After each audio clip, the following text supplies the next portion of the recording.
You've just turned off the lights, and you're lying in bed, doing what every responsible adult your age does, calculating exactly how many hours of sleep you'll get if you fall asleep right now. Congratulations. You've just enrolled in the nightly masterclass of overthinking that's been running since you hit your 30s. Or maybe it started when you had kids, got that promotion, or realized your retirement account isn't quite what those financial planning articles said it should be. Your body is tired, your eyes are heavy, but your brain has decided this is the perfect time for a comprehensive life review, starting with that mortgage refinancing decision from 2009 and ending with whether you should switch health insurance providers during open enrollment. Welcome to what Buddhist monks have been dealing with for 2,500 years. Except they didn't have to worry about their kids' college fund or whether that weird pain in their knee meant they should finally see a doctor. Lucky them. Right now, you're experiencing what the Buddha called dukkha, suffering. Not the dramatic kind you see in movies, but the special brand that comes from a mind that won't stop auditing your life choices. You're about to discover why your brain, the same one that successfully manages a career, perhaps raised children, and keeps track of 17 different passwords, completely loses its ability to shut down at bedtime. Spoiler alert, those ancient Buddhist teachers figured this out, and they didn't even have property taxes to worry about. Let's start with what's happening right now.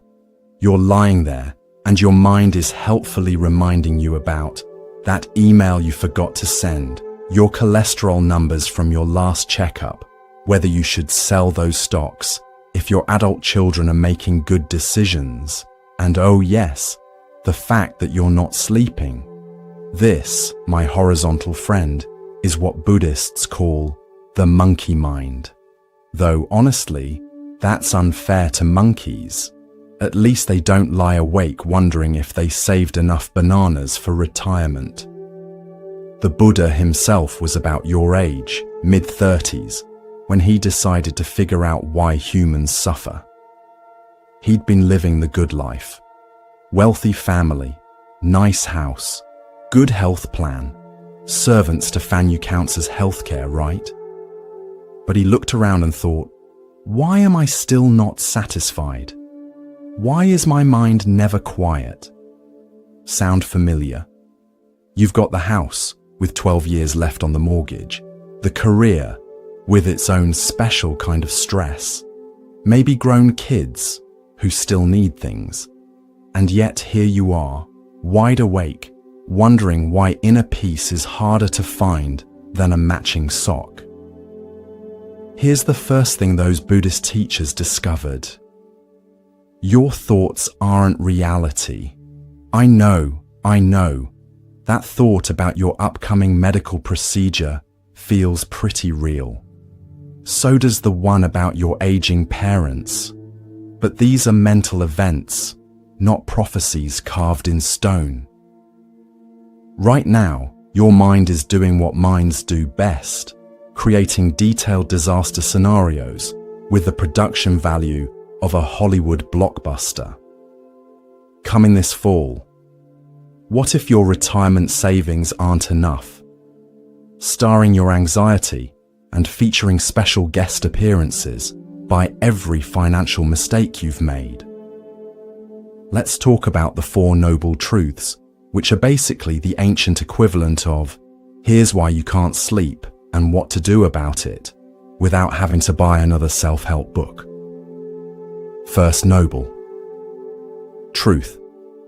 Life includes suffering, or as you're currently experiencing it.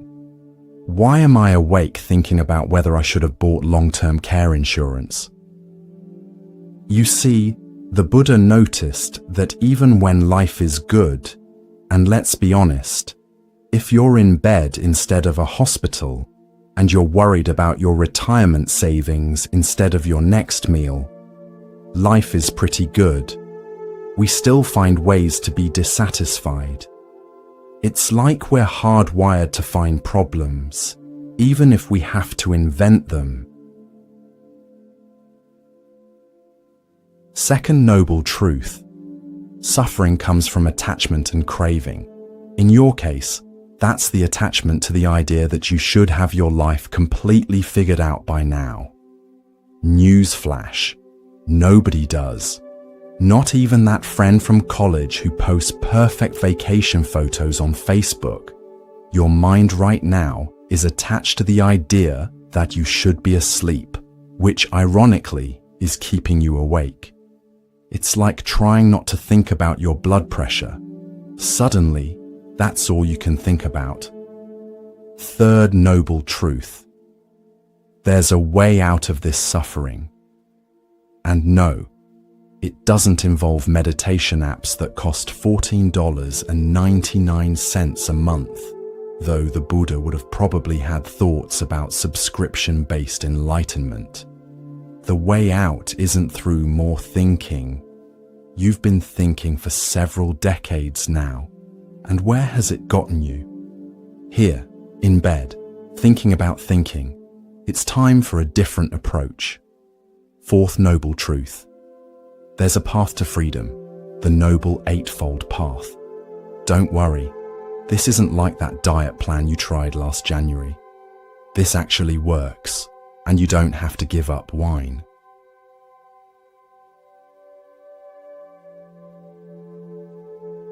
Let's focus on what's relevant right now. Right mindfulness. This means being aware of what's actually happening, not what your mind says is happening. What's actually happening? You're lying in bed. You're breathing. You're physically safe. That's it. What's your mind saying is happening? That tomorrow's ruined. Your health is declining. Your kids are making poor choices. You're behind on everything.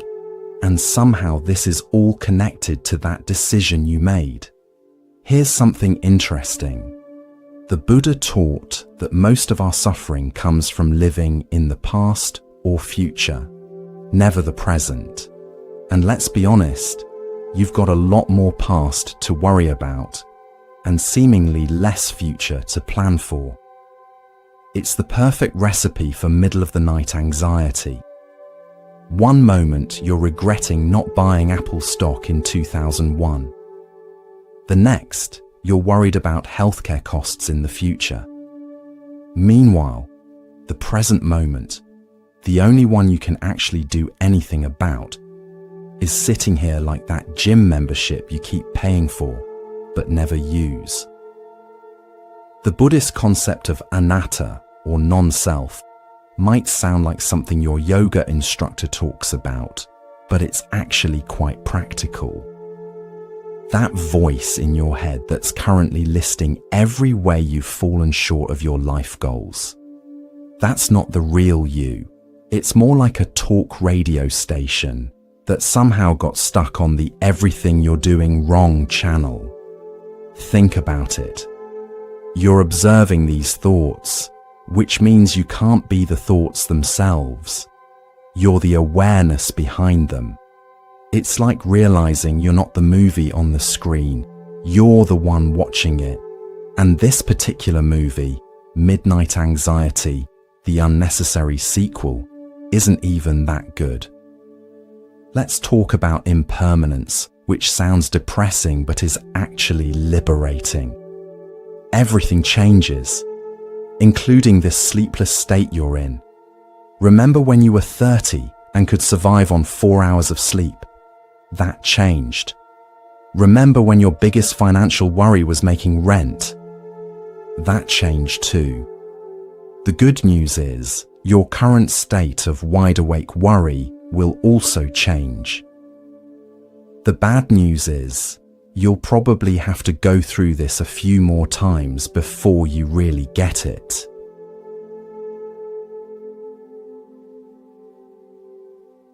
Most of the time, your mind is like a browser with 47 tabs open. Mortgage calculator, WebMD, never a good idea after midnight. Your kid's college tuition page, retirement planning, that article about foods that fight inflammation, and several others you don't even remember opening. The Buddhist practice isn't about closing all these tabs through force. It's about realizing you don't have to click on every pop-up thought that appears. Here's what meditation really is. It's not sitting cross-legged chanting Om, unless that's your thing. It's simply watching your thoughts without getting sucked into their drama. Right now, you can practice this in bed. Notice that thought about tomorrow's meeting. You don't have to follow it down the rabbit hole of, what if I say something stupid, leading to what if I get fired, leading to what if I can't pay the mortgage, leading to what if I end up living in my car. Just notice. There's a thought about tomorrow's meeting. Let it pass. Another one will be along shortly. They're more reliable than your local bus service. The Buddha talked about the middle way, avoiding extremes. At your age, you know about extremes. Extreme dieting. Remember that cabbage soup phase? Extreme exercise. Hello, weekend warrior injuries. Extreme worry. Your current specialty. The middle way here is accepting that you're awake without panicking about being awake. It's like accepting that your metabolism isn't what it used to be. Fighting it only makes you miserable. Let's address something specific to your stage of life. The sandwich generation anxiety. You're worried about your aging parents and your adult children. You're planning for retirement while still paying off debts. You're dealing with your own health issues while managing everyone else's needs. The Buddha would point out that you're suffering not from these responsibilities, but from the stories you're telling yourself about them. I should have saved more. I should be healthier. I should have made better choices. Should. It's like your mind is a really judgmental life coach who works the night shift. Here's a Buddhist insight that's particularly relevant. The concept of right effort. This doesn't mean trying harder. You've been trying hard your whole life. It means trying differently. Right effort in this moment means not trying to force sleep. It means not battling your thoughts. It means lying here with a kind of radical acceptance. I'm awake. Millions of people my age are also awake right now, probably thinking similar thoughts. This is part of the human experience. You know what's funny? The Buddha achieved enlightenment by literally sitting still and doing nothing. After years of trying everything else, extreme fasting, intense meditation, studying with various teachers, he finally just sat down under a tree and stopped trying so hard.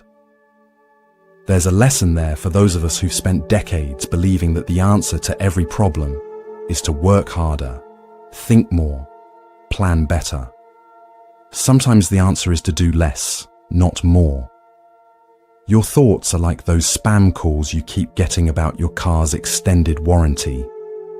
They're persistent, they seem urgent, but they're not actually important.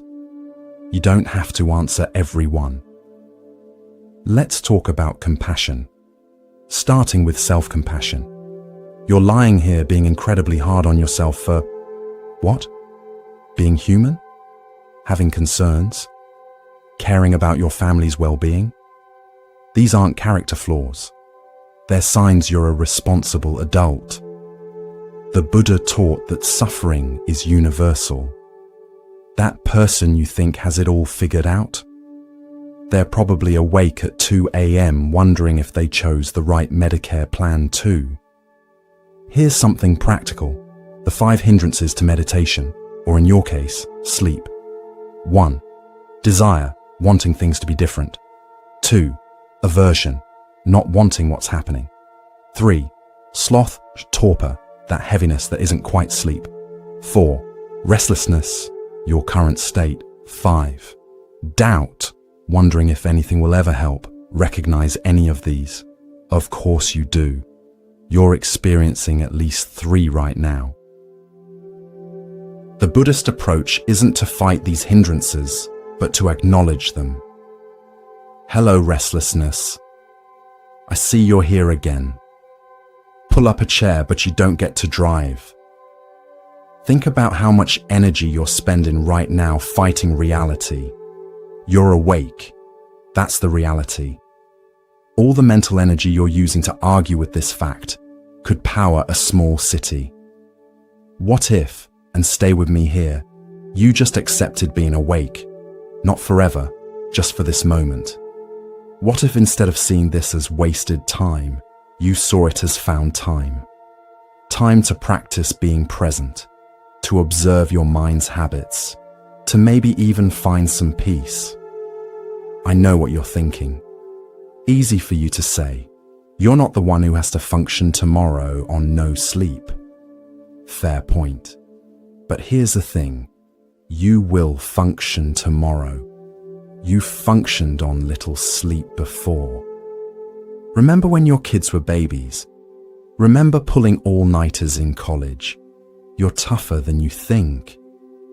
The Buddha talked about right view, seeing things as they really are.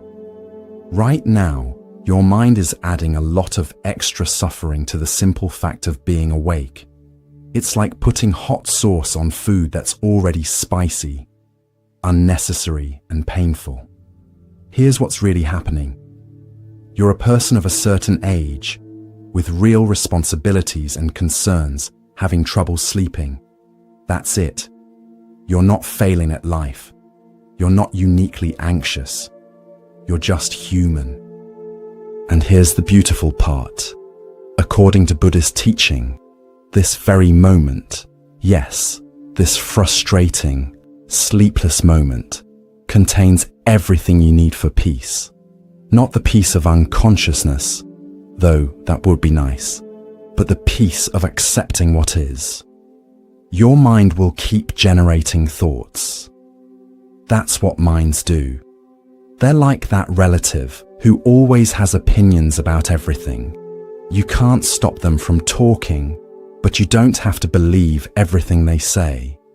As you lie there, possibly adjusting your pillow for the 15th time, not that anyone's counting, except your brain, which is keeping detailed records of everything. Let's talk about what Buddhist teachers call suffering upon suffering. You know this one. It's when you're upset about being upset, anxious about being anxious, worried that you're worrying too much. It's like compound interest, but for misery. Right now, you're probably suffering about your suffering. Why can't I sleep? Becomes, why can't I sleep? And why can't I stop thinking about why I can't sleep? It's the mental equivalent of those prescription side effects that are worse than the original problem. The Buddha would point out, if he were lying in your memory foam bed instead of sitting under a Bodhi tree, that this second layer of suffering is entirely optional. Like extended warranties or premium cable packages, you don't actually need it. Let's talk about attachment. No, not your attachment to your morning coffee, though that's real, but your attachment to how you think things should be. You should be asleep. Your kids should call more often.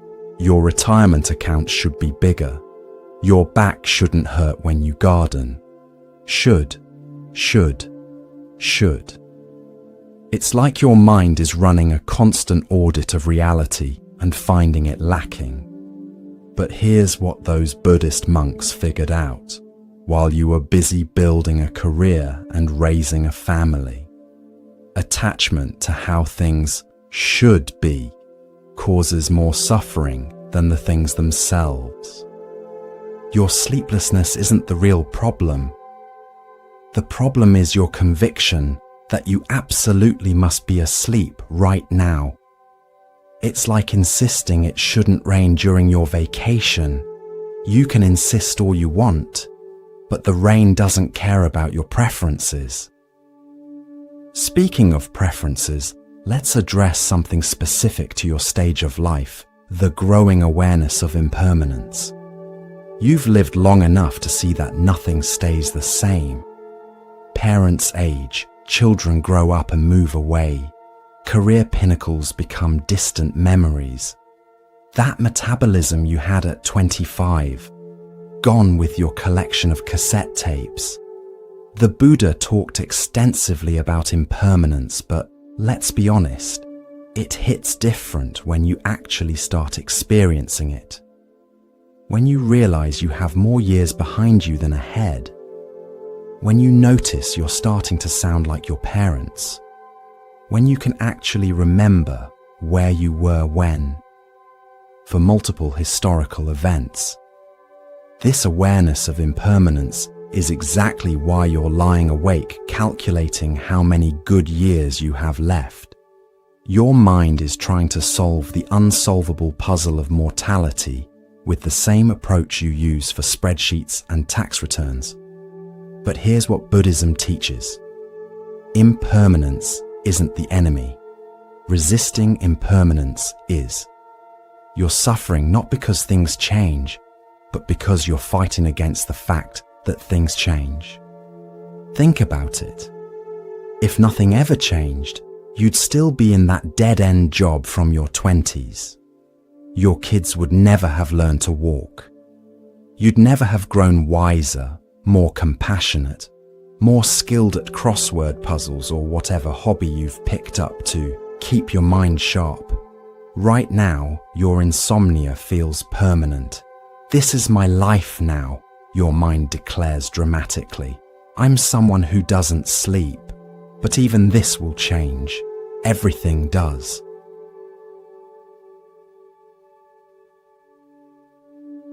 Let's explore the Buddhist concept of right effort as it applies to someone who's already spent decades making effort. You've worked hard, raised families, built careers, saved for retirement, well, tried to. Now you're lying in bed making an effort to sleep, which is about as effective as making an effort to be spontaneous. Right effort isn't about trying harder. At your age, you've probably figured out that not everything can be solved by applying more force. Right effort is about wisdom, knowing when to act and when to let go. Right now, the wise effort might be to stop trying to force sleep and instead just rest. Your body is horizontal. Your muscles are relaxing, except for that spot in your shoulder that's been tense since 1994. That's already accomplishing something. Let's talk about meditation, but not the kind where you need to sit in lotus position. Your knees have opinions about that. This is bed meditation, perfect for people who remember when gas was under $1 and phones were attached to walls. Focus on your breath. Not to change it, just to notice it, in and out. You've been breathing successfully for several decades now without thinking about it. You're actually quite good at it. When thoughts arise, I need to call about that insurance claim. Did I take my medication? Why did I say that stupid thing at dinner? Just notice them. You don't have to do anything with them. They're like those people who still send chain emails. You can acknowledge their existence without engaging. The Buddha taught that suffering comes from the stories we tell ourselves. And boy, do you have stories. The story of who you should be by now. The story of what you should have accomplished. The story of how your body should feel, how your family should behave, how your retirement should look. These stories are keeping you awake. They're like Netflix series that automatically play the next episode. One anxious thought leads to another, and suddenly you're 6 seasons deep into Anxiety, the Complete Collection. Here's a radical idea. What if you're exactly where you're supposed to be? What if all those mistakes were actually the curriculum of your life? What if your current challenges, including this sleeplessness, are not obstacles, but teachers? I know. Philosophical acceptance feels about as achievable as your high school weight. But stay with me. The Buddha discovered that peace comes not from changing your circumstances, but from changing your relationship to your circumstances. You can't control whether you sleep tonight, but you can control whether you add suffering to your sleeplessness. Let's be practical about something. Your generation has been sold the idea that you can control everything through hard work and proper planning. Save enough money, exercise enough, eat the right foods, take the right supplements, and you'll age gracefully into a perfectly managed retirement. Then reality shows up with hot flashes, market crashes, adult children moving back home, and parents who need care. Suddenly, that illusion of control starts looking as outdated as your VHS collection. Buddhism offers something different, the recognition that control was always an illusion. Peace comes from accepting what you can't control while taking responsibility for what you can. You can't control your racing thoughts, but you can control whether you believe them. You can't control whether you fall asleep, but you can control whether you panic about it. Here's something the Buddha understood that's particularly relevant to your demographic. Wisdom comes from experience, not from thinking about experience. You've accumulated decades of experience. You've lived through recessions, raised children, or chose not to, changed careers, lost loved ones, celebrated victories, survived failures. That's wisdom, real wisdom, not the kind that comes from self-help books or meditation apps, but the kind that comes from actually living. So why are you lying here at midnight thinking you need to figure something out? You've already figured out how to survive everything life has thrown at you so far. You'll figure this out too. The Buddhist concept of Sangha, community, is especially important at your age. You're not alone in this sleepless night. Millions of people your age are awake right now, worrying about similar things. There's something comforting in that, isn't there? We're all in this together. This strange experience of being human, of aging, of lying awake wondering if we've done enough, saved enough, loved enough. The Buddha taught that suffering is universal, but so is the path out of suffering. It's not about becoming someone different. It's about being more fully who you already are, with all your accumulated wisdom, your battle scars, your laugh lines, and yes, even your insomnia.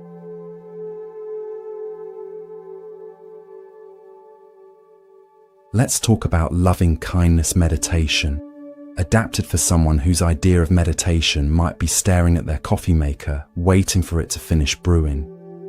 Start with yourself. May I be happy. May I be peaceful. May I be free from suffering. May I get some damn sleep.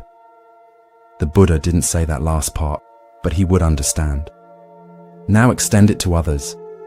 May all the other people my age lying awake right now be happy. May they be peaceful. May they stop Googling their symptoms. This practice isn't about feeling warm and fuzzy. It's about recognizing our shared humanity. That person you're worried about? They're probably worried about you too.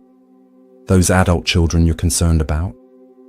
They're likely lying awake worrying about you. It's worry all the way down, but also love, also care, also connection. The Buddha taught that we suffer because we feel separate, separate from others, separate from life, separate from the present moment. But lying here in the dark, breathing the same air as billions of others, worried about the same human concerns, you're not separate at all.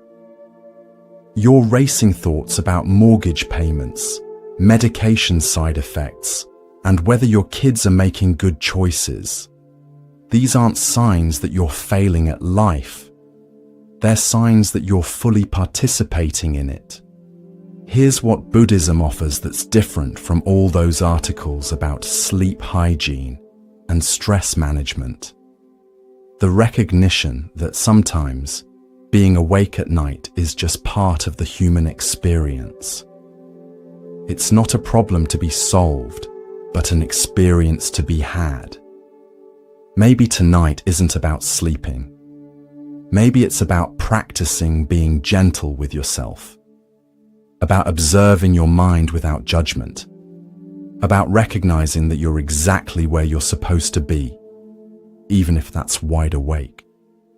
The Buddha found enlightenment not by escaping life's difficulties, but by facing them with compassion and wisdom. You don't need to find enlightenment tonight, though if you do, please share the secret. You just need to find a little peace with where you are. And where are you? You're in bed, relatively healthy, with a roof over your head and people to worry about. That's not so bad, is it? Your problems are real, but so are your blessings.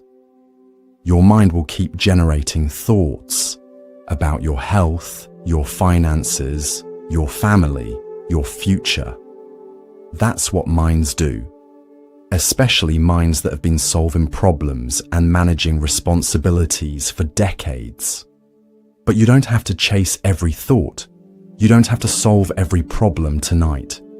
You can just lie here, breathing, being human, sharing this moment with countless others who are also awake, also worried, also wondering. Maybe that's enough. Maybe that's even a kind of meditation. Maybe that's exactly what the Buddha was talking about, finding peace not by escaping life, but by accepting it, sleepless nights and all. So breathe. Notice your thoughts without believing all of them. Be gentle with yourself. You've made it this far through everything life has thrown at you. You'll make it through this night too. And if you do eventually fall asleep, great. If not, you'll have practiced something even more valuable. Being at peace with what is. That's a skill worth developing, whether you're 35 or 85, whether it's 2 a.m. or 2 p.m., whether you're in bed or sitting under a Bodhi tree. The Buddha would approve, and he'd probably remind you that tomorrow's worries will still be there tomorrow. You don't need to solve them all tonight. Now, let your mind rest, even if your body won't sleep. You've earned it after all these years of thinking, planning, worrying, and caring. Tonight, you can just be. That's the first noble truth of insomnia. This is happening. The second, you're attaching to the idea it shouldn't be. The third, you can let go of that attachment. The fourth, here's how. By practicing exactly what you're doing right now, being aware, being present, being human. Welcome to Buddhism for the sleep deprived. Class is in session and you're already passing.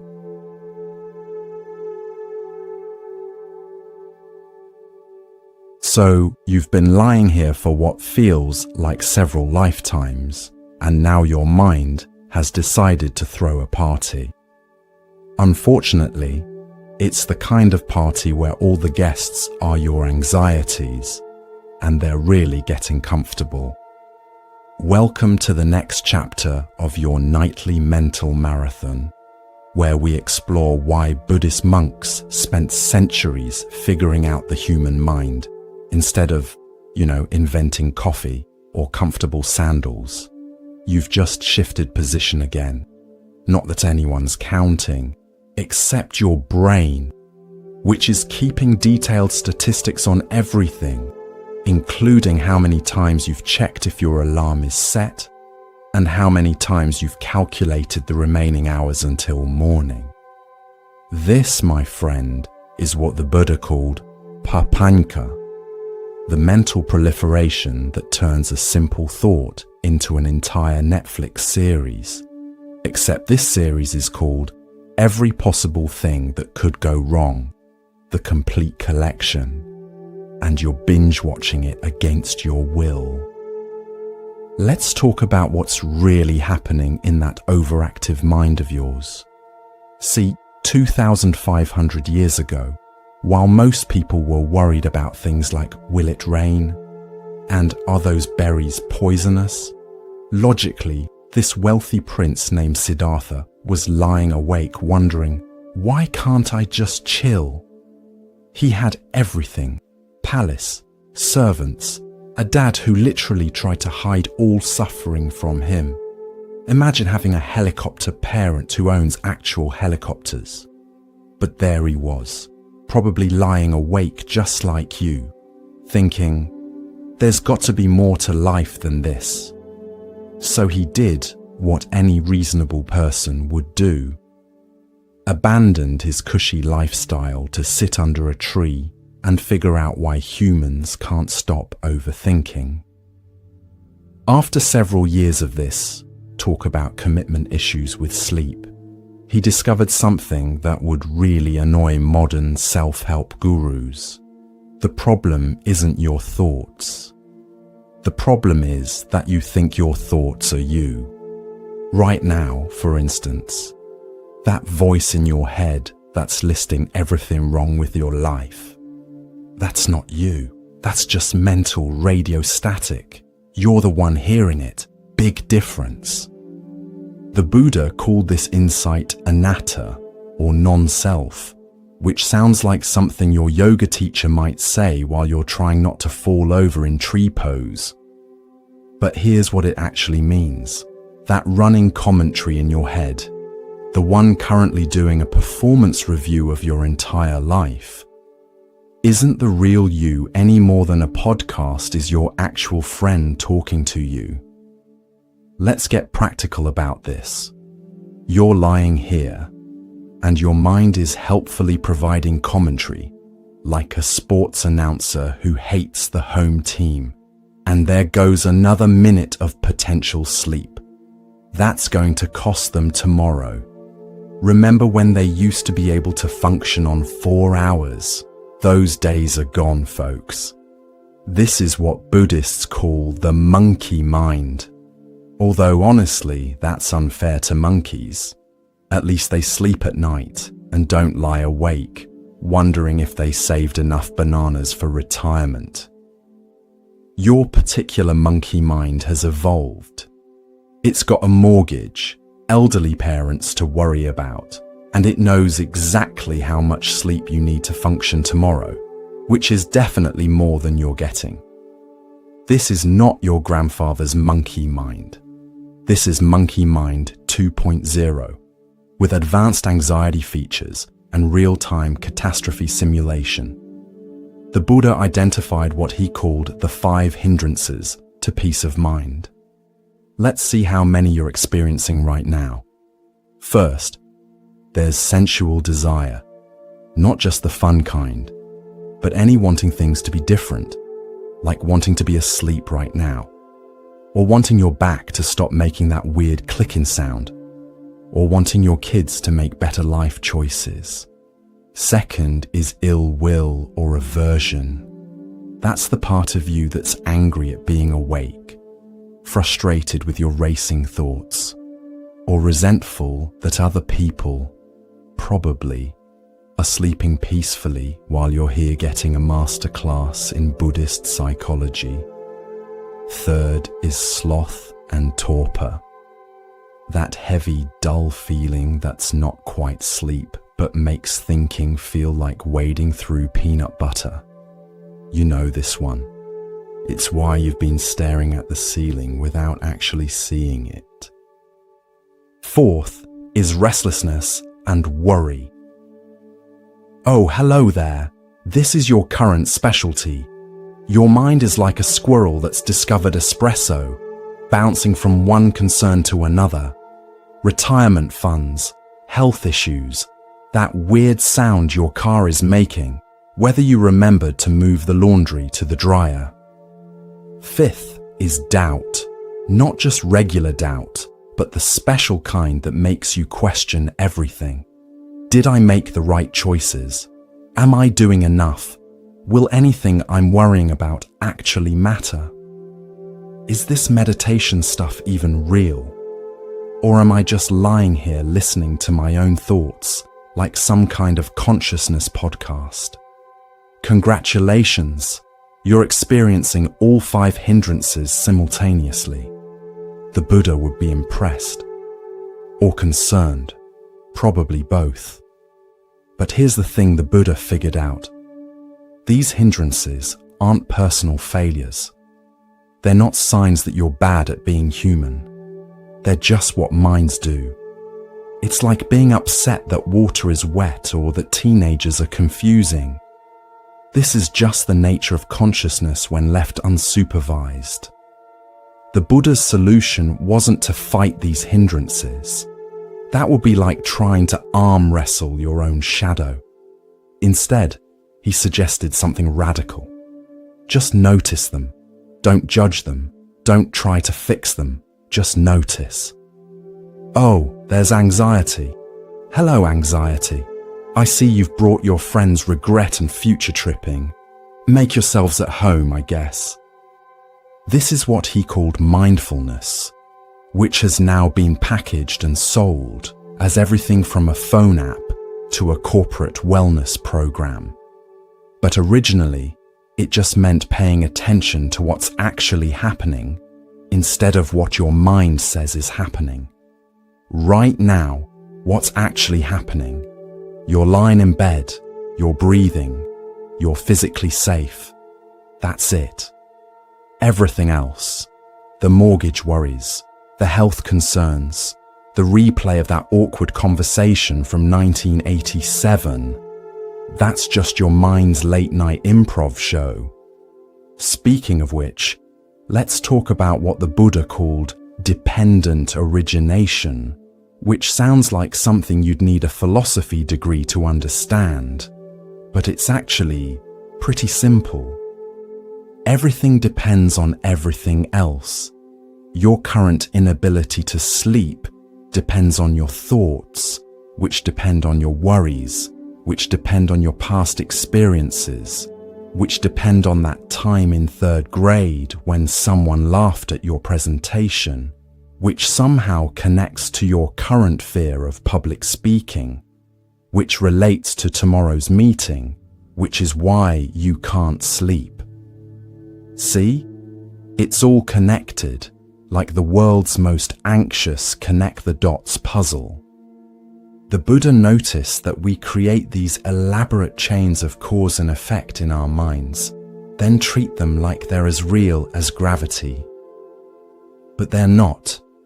They're just stories we tell ourselves, like bedtime stories, except these ones keep us awake and have really terrible endings. Take your current favorite story. I can't sleep. Therefore tomorrow will be terrible. Therefore I'll mess up at work. Therefore I'll lose my job. Therefore I'll end up living under a bridge. This is what Buddhists call catastrophizing, though they probably had a fancier Sanskrit term for it. The Buddha's insight was that you can break these chains at any point. You don't have to follow the thought train all the way to its final destination of doom. You can just notice, oh, there goes the catastrophe train again. Choo-choo, have fun without me. This is where the Buddha's teaching on impermanence comes in handy.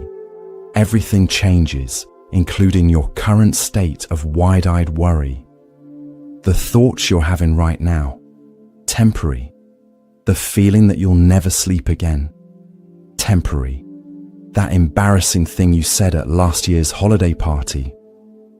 Well, the embarrassment is temporary, even if your relatives' memories are unfortunately permanent. The Buddha pointed out that we suffer because we treat temporary things as permanent. We think our current problems will last forever. Our current feelings are our permanent personality, and our current thoughts are eternal truths. But they're not. They're more like weather, constantly changing, occasionally dramatic, and completely beyond our control.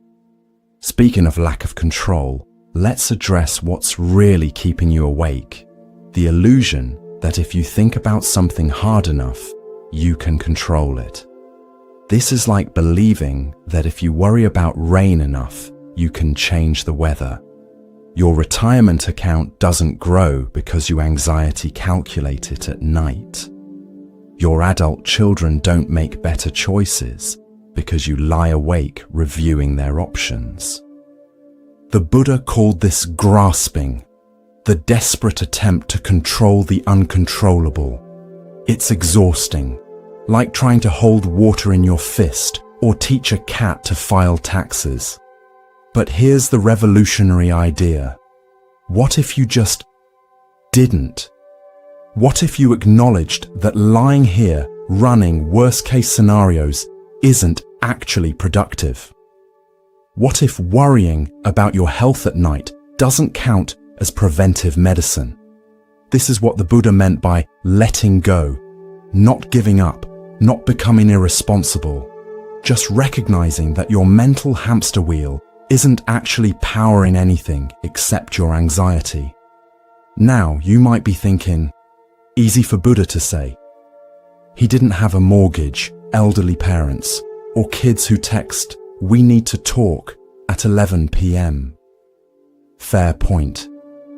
But he did have the same human brain you have, with all its default settings for worry, regret, and existential crises. The Buddha discovered that the mind has certain patterns, like software bugs that have been running since the Stone Age. These patterns made sense when we needed to remember which caves had bears and which berries were poisonous. But now, they just make us lie awake, wondering if we chose the right health insurance plan. One of these patterns is what Buddhists call dukkha, often translated as suffering, but really meaning the basic unsatisfactoriness of existence.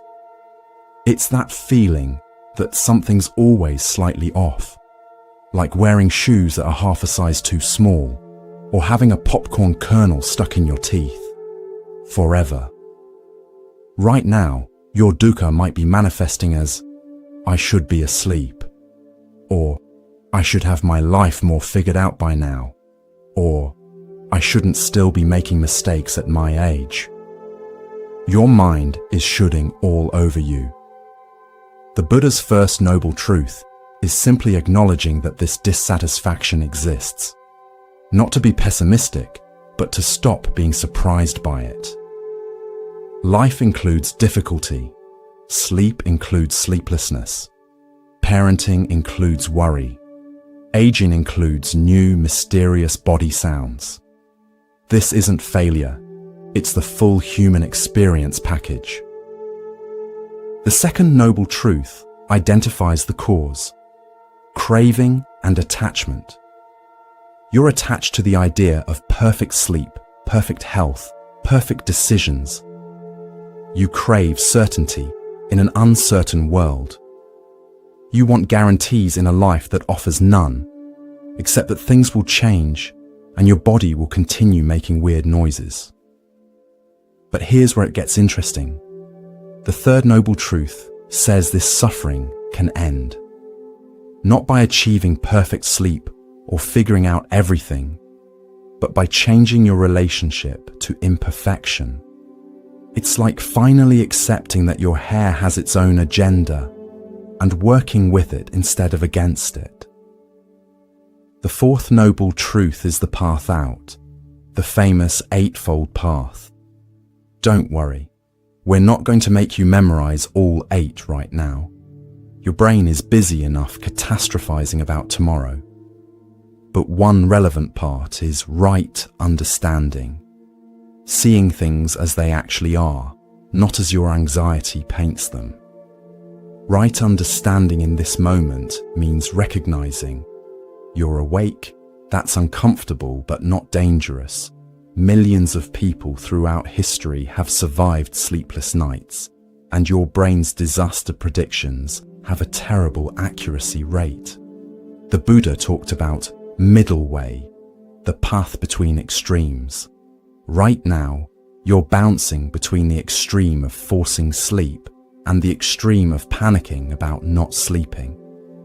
The middle way might be resting in wakefulness, letting your body relax even if your mind won't, trusting that rest has value even without unconsciousness. This is radical for those of us raised on the try harder philosophy. We've been taught that every problem can be solved with more effort, more thinking, more control. The Buddha suggests that some problems dissolve when we stop treating them as problems. Imagine approaching your thoughts like clouds passing in the sky. You don't have to chase them, fight them, or figure them out. Just let them drift by. There goes the money worry cloud. Oh look, the health anxiety cumulus. Ah, the classic, did I lock the door formation. This is meditation, by the way, not sitting cross-legged chanting Om, but simply observing your mind without getting pulled into its drama. You're already doing it. You just didn't know it counted. The Buddha emphasized that meditation isn't about achieving special states or having mystical experiences. It's about seeing clearly what's already happening. Right now, what's happening is thoughts arising, body sensations, breathing, continuing whether you manage it or not. One of Buddha's key insights was recognizing patterns of thought that create suffering. He called these sanskaras, mental formations or habits. Your mind has grooves worn into it by years of thinking the same thoughts, like a river carving a canyon. The I'm not doing enough canyon. The what if something goes wrong gorge. The why did I say that stupid thing ravine. These patterns feel permanent, but they're not. They're just habits, and habits can change.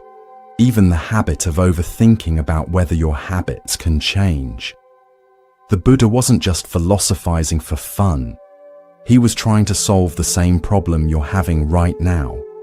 Why does the human mind insist on making itself miserable? It's like having a roommate who constantly rearranges your furniture while you're trying to sleep, then criticizes the layout. Let's talk about what the Buddha called the 3 characteristics of existence. Don't worry, this isn't going to be a philosophy lecture. Think of it more as understanding the operating system your mind runs on. First characteristic, impermanence, anicca. Everything changes. Your thoughts right now, they'll be different in 5 minutes. That worry about your retirement? It'll shift, evolve, maybe get replaced by a worry about your knee. Even your inability to sleep is impermanent, though it might not feel that way as you lie here counting imaginary sheep, who are probably also anxious about their future financial security. Second characteristic, suffering or dissatisfaction, dukkha. We've covered this one. It's the sense that something's always a bit off, like when your socks are slightly damp, or when someone says, "We need to talk," and you have to wait 3 hours to find out they just want to discuss dinner plans. Third characteristic, non-self, anatta. This is the big one. There's no fixed, permanent you having these thoughts. You're more like a river, constantly flowing, changing, never the same from one moment to the next. The you that started listening, this isn't the same you listening now. Some of your cells have already died and been replaced. You're literally not the same person you were a paragraph ago. This might sound scary, but it's actually liberating. If there's no fixed self, then there's no fixed person who can't sleep or person who always worries. These are just temporary weather patterns in consciousness. The Buddha discovered this while sitting under what's now called the Bodhi tree. Though let's be honest, if someone today sat under a tree for 49 days straight, we'd probably call emergency services. Different times. But what he realized is relevant right now, in your bed, in your sleeplessness. Your suffering comes not from being awake, but from your relationship to being awake. It's not the insomnia that's torturing you. It's your thoughts about the insomnia. This is what Buddhists call the second arrow. The first arrow is the actual circumstance. You can't sleep. That's unpleasant but manageable. The second arrow is everything your mind adds. This is terrible.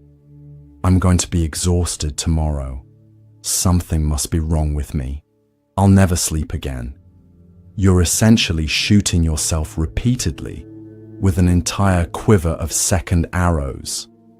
The Buddha's suggestion? Stop shooting yourself. Radical, I know. Let's explore what he called the 4 foundations of mindfulness. These are like GPS coordinates for navigating your current mental traffic jam. First foundation, mindfulness of body. Notice your physical sensations right now, not to judge them or change them, just to notice. The weight of your body on the mattress, the temperature of your skin, that spot in your lower back that's been annoying, the rhythm of your breathing that continues whether you micromanage it or not. Your body is actually pretty good at existing without your conscious supervision. Your heart beats, your lungs breathe, your cells do their cellular things. Maybe your mind could learn from your body's example. Second foundation, mindfulness of feelings. In Buddhism, feelings doesn't mean emotions like, I'm sad because my kid never calls. It means the basic flavor of experience, pleasant, unpleasant, or neutral. Being awake when you want to sleep, unpleasant. The softness of your pillow, pleasant. The sound of a car passing outside, probably neutral unless you've decided to make it part of your "why can't the world be quiet" complaint.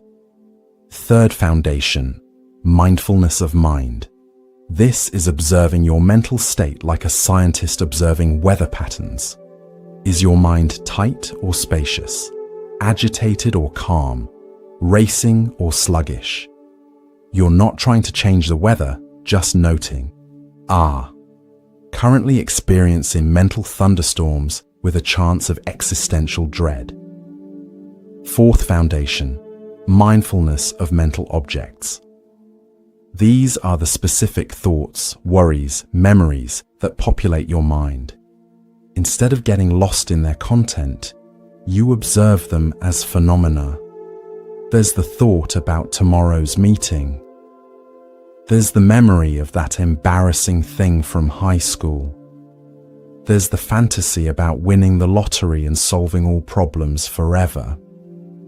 The Buddha discovered that when you observe thoughts this way, they lose their power.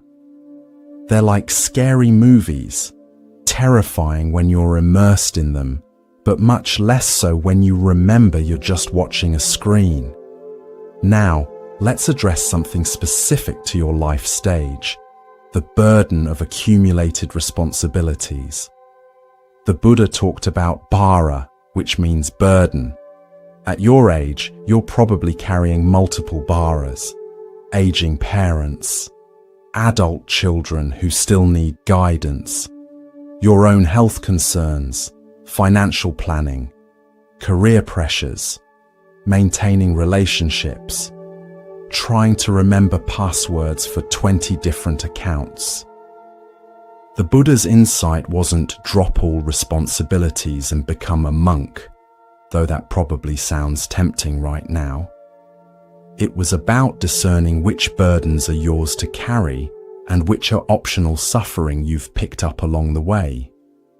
That guilt about not calling your mum enough? Optional burden.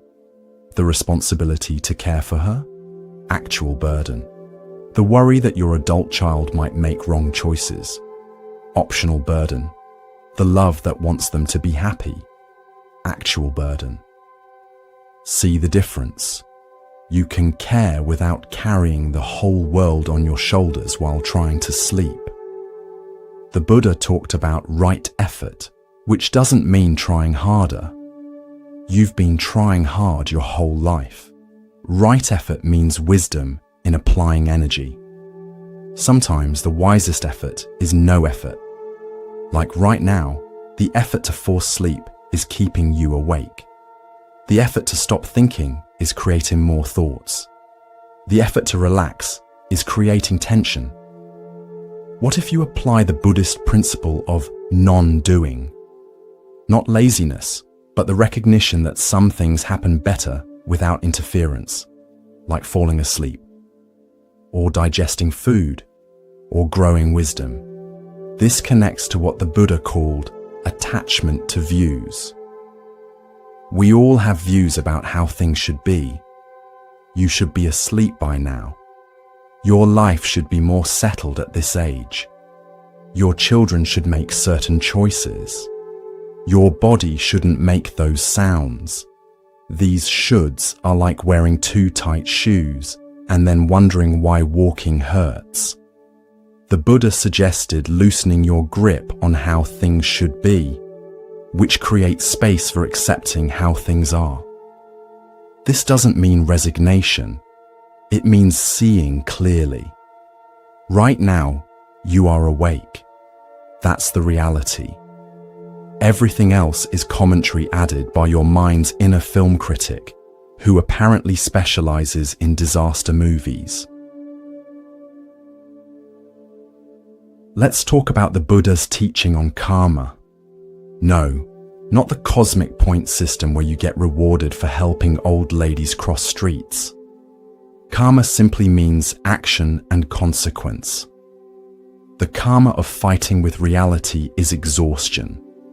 The karma of worrying is more worry. The karma of judging yourself for being awake is, well, you're experiencing it right now. But here's the good news.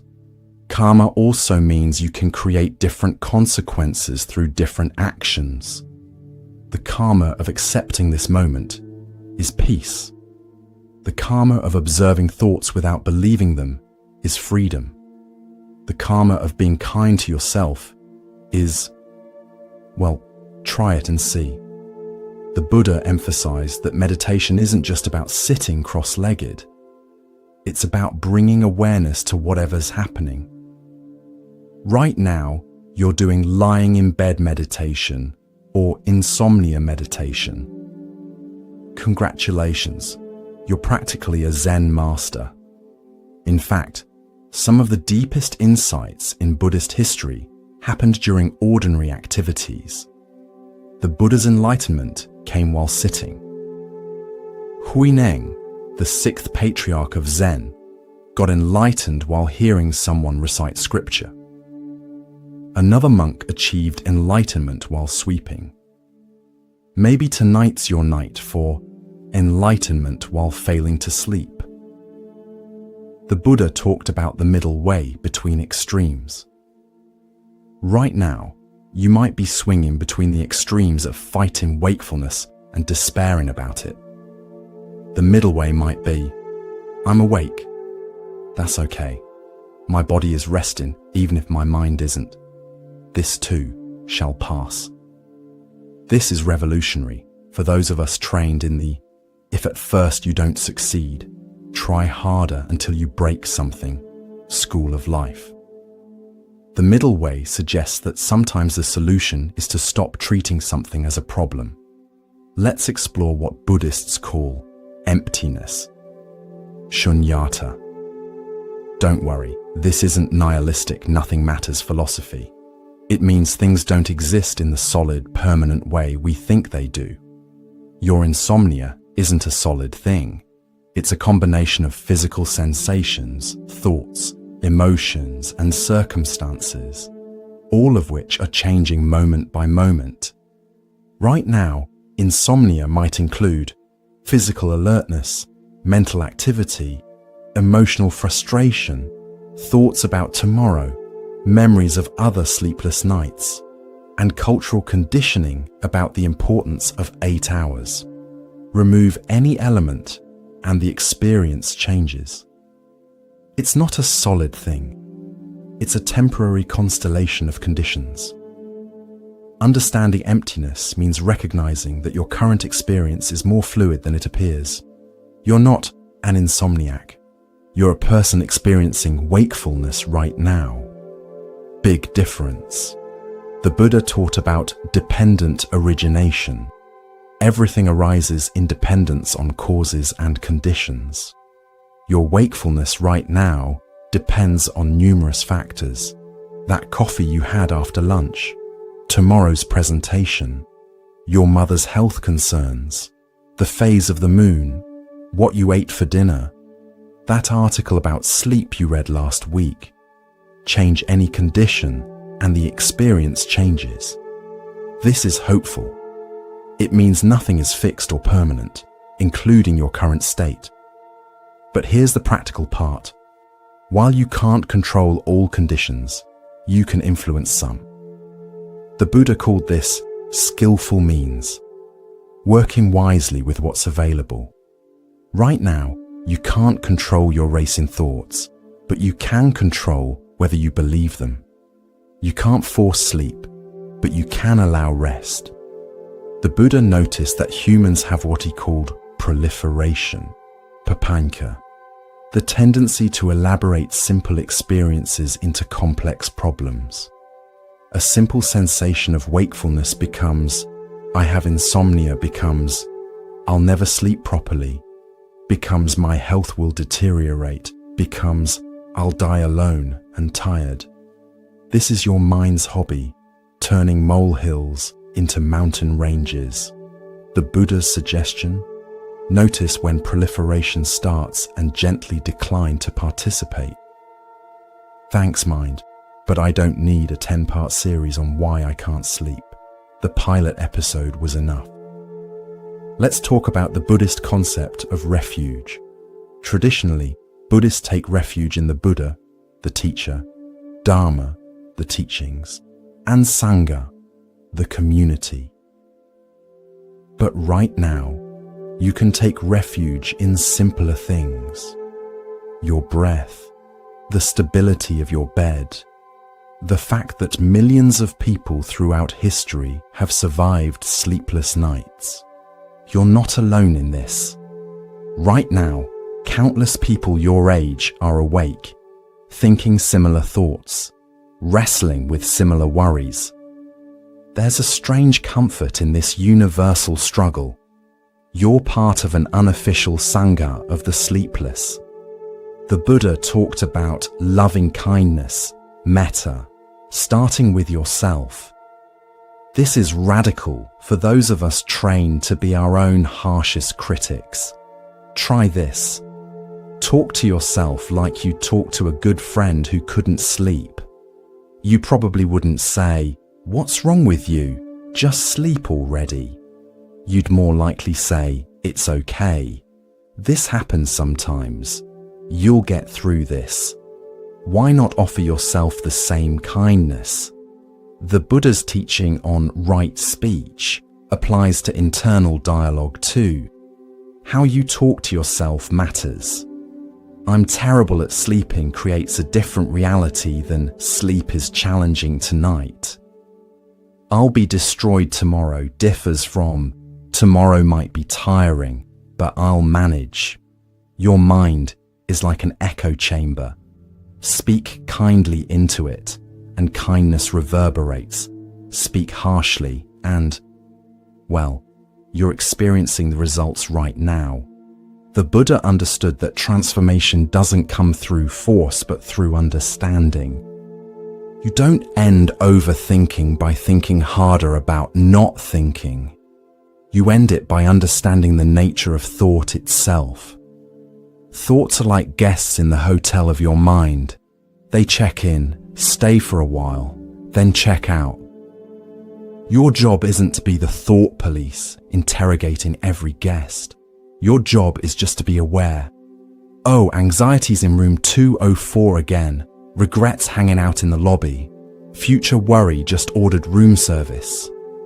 Here's a profound Buddhist insight. Awareness itself is already free. The part of you that's aware of anxiety isn't anxious. The part aware of confusion isn't confused. Right now, there's a part of you that's simply aware of being awake, and that awareness is perfectly peaceful. The Buddha called this the unborn, uncreated, unformed. It's the awareness that exists before thought, during thought, and after thought. It's what's aware right now, listening to these words, noticing your breath, feeling your body. This awareness doesn't need sleep. It doesn't need anything. It's already complete. The exhausted one, the worried one, the one who needs to sleep. These are all characters appearing in awareness, not awareness itself. Now, this might sound abstract when you're lying in bed calculating how many coffee cups you'll need tomorrow, but it's immediately practical. You can rest in awareness even when thoughts won't rest. You can be peace even when your mind isn't peaceful. The Buddha's final teaching was, "Be a light unto yourself." He wasn't saying figure it out alone.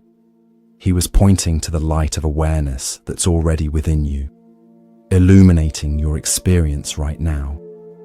This light doesn't flicker when thoughts arise. It doesn't dim with worry. It doesn't need sleep to shine.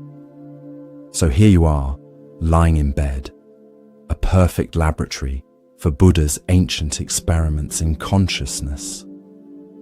Every moment of wakefulness is an opportunity to observe the mind's patterns. Every thought is a chance to practice non-attachment. Every breath is an invitation to presence. You're not failing at sleep. You're succeeding at awareness. You're not having a problem. You're having an experience. And experiences, as the Buddha pointed out 2,500 years ago, are impermanent. Even this one. The great Buddhist teacher, Shunryu Suzuki, said, "The most important point is to accept yourself and stand on your 2 feet. Right now, you're lying on your back, but the principle applies. Accept this moment. Accept your wakefulness. Accept your busy mind. Accept that acceptance is really hard at 3 a.m. This is the path. Not some perfect meditation in a peaceful temple, but this imperfect moment in your imperfect bed with your imperfect mind doing its imperfect thing. This is where awakening happens. Not in spite of your racing thoughts, but right in the middle of them. So maybe tonight isn't about sleeping. Maybe it's about discovering that who you really are isn't disturbed by sleeplessness. Maybe it's about finding that peace isn't the absence of thoughts, but the space in which thoughts appear. Or maybe it's just a really long night that will eventually end. That's impermanence for you. Either way, you're exactly where you need to be, learning exactly what you need to learn, being exactly who you are. And sometimes that's the most Buddhist thing of all. Just being human, just being here, just being. The Buddha was essentially trying to solve the same problem you're having right now. In your bed, in your pajamas that have seen better days. He wanted to know why the human mind insists on torturing its owner. It's like having a personal assistant who only schedules unnecessary panic attacks. See, the Buddha discovered that you're not actually one person lying here. You're more like a committee, and right now all the committee members are talking at once. There's past you, reviewing every questionable decision you made.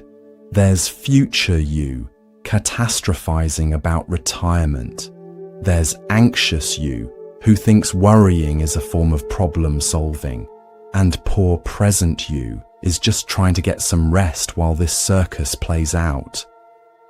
This is what Buddhists call the 5 aggregates. Think of them as the ingredients that make up your current experience. First, there's form, your physical body, currently horizontal and increasingly frustrated. Then, sensation, what you're feeling, like that annoying itch that appears the moment you get comfortable. Next is perception, how you're labeling things like insomnia or that weird noise from the refrigerator. Then mental formations, all those lovely thoughts about how terrible tomorrow will be. And finally, consciousness, your awareness of this whole mess. The problem is, you think these aggregates are you, but the Buddha would point out that you're more like the space where all this is happening, not the happening itself. You're the stage, not the drama. Speaking of drama, let's talk about what the Buddha called dependent origination. Everything that's happening right now depends on something else. Your racing thoughts depend on that coffee you had after dinner, which you had because you were tired from last night's poor sleep, which happened because you were worried about that presentation, which exists because you took that job, which you needed because, well, you get the idea. It's like one of those elaborate domino setups, except instead of dominoes, it's your entire life leading to this moment of staring at the ceiling. The good news? You can interrupt the chain. You don't have to follow every thought to its dramatic conclusion. Right now, your mind is doing what Buddhist teachers call papanka, mental proliferation. It's taking the simple fact that you're awake and turning it into a 12-part miniseries about your inevitable doom. Can't sleep becomes, will be exhausted tomorrow. Becomes, will mess up at work. Becomes, will lose job. Becomes, will die alone under a bridge.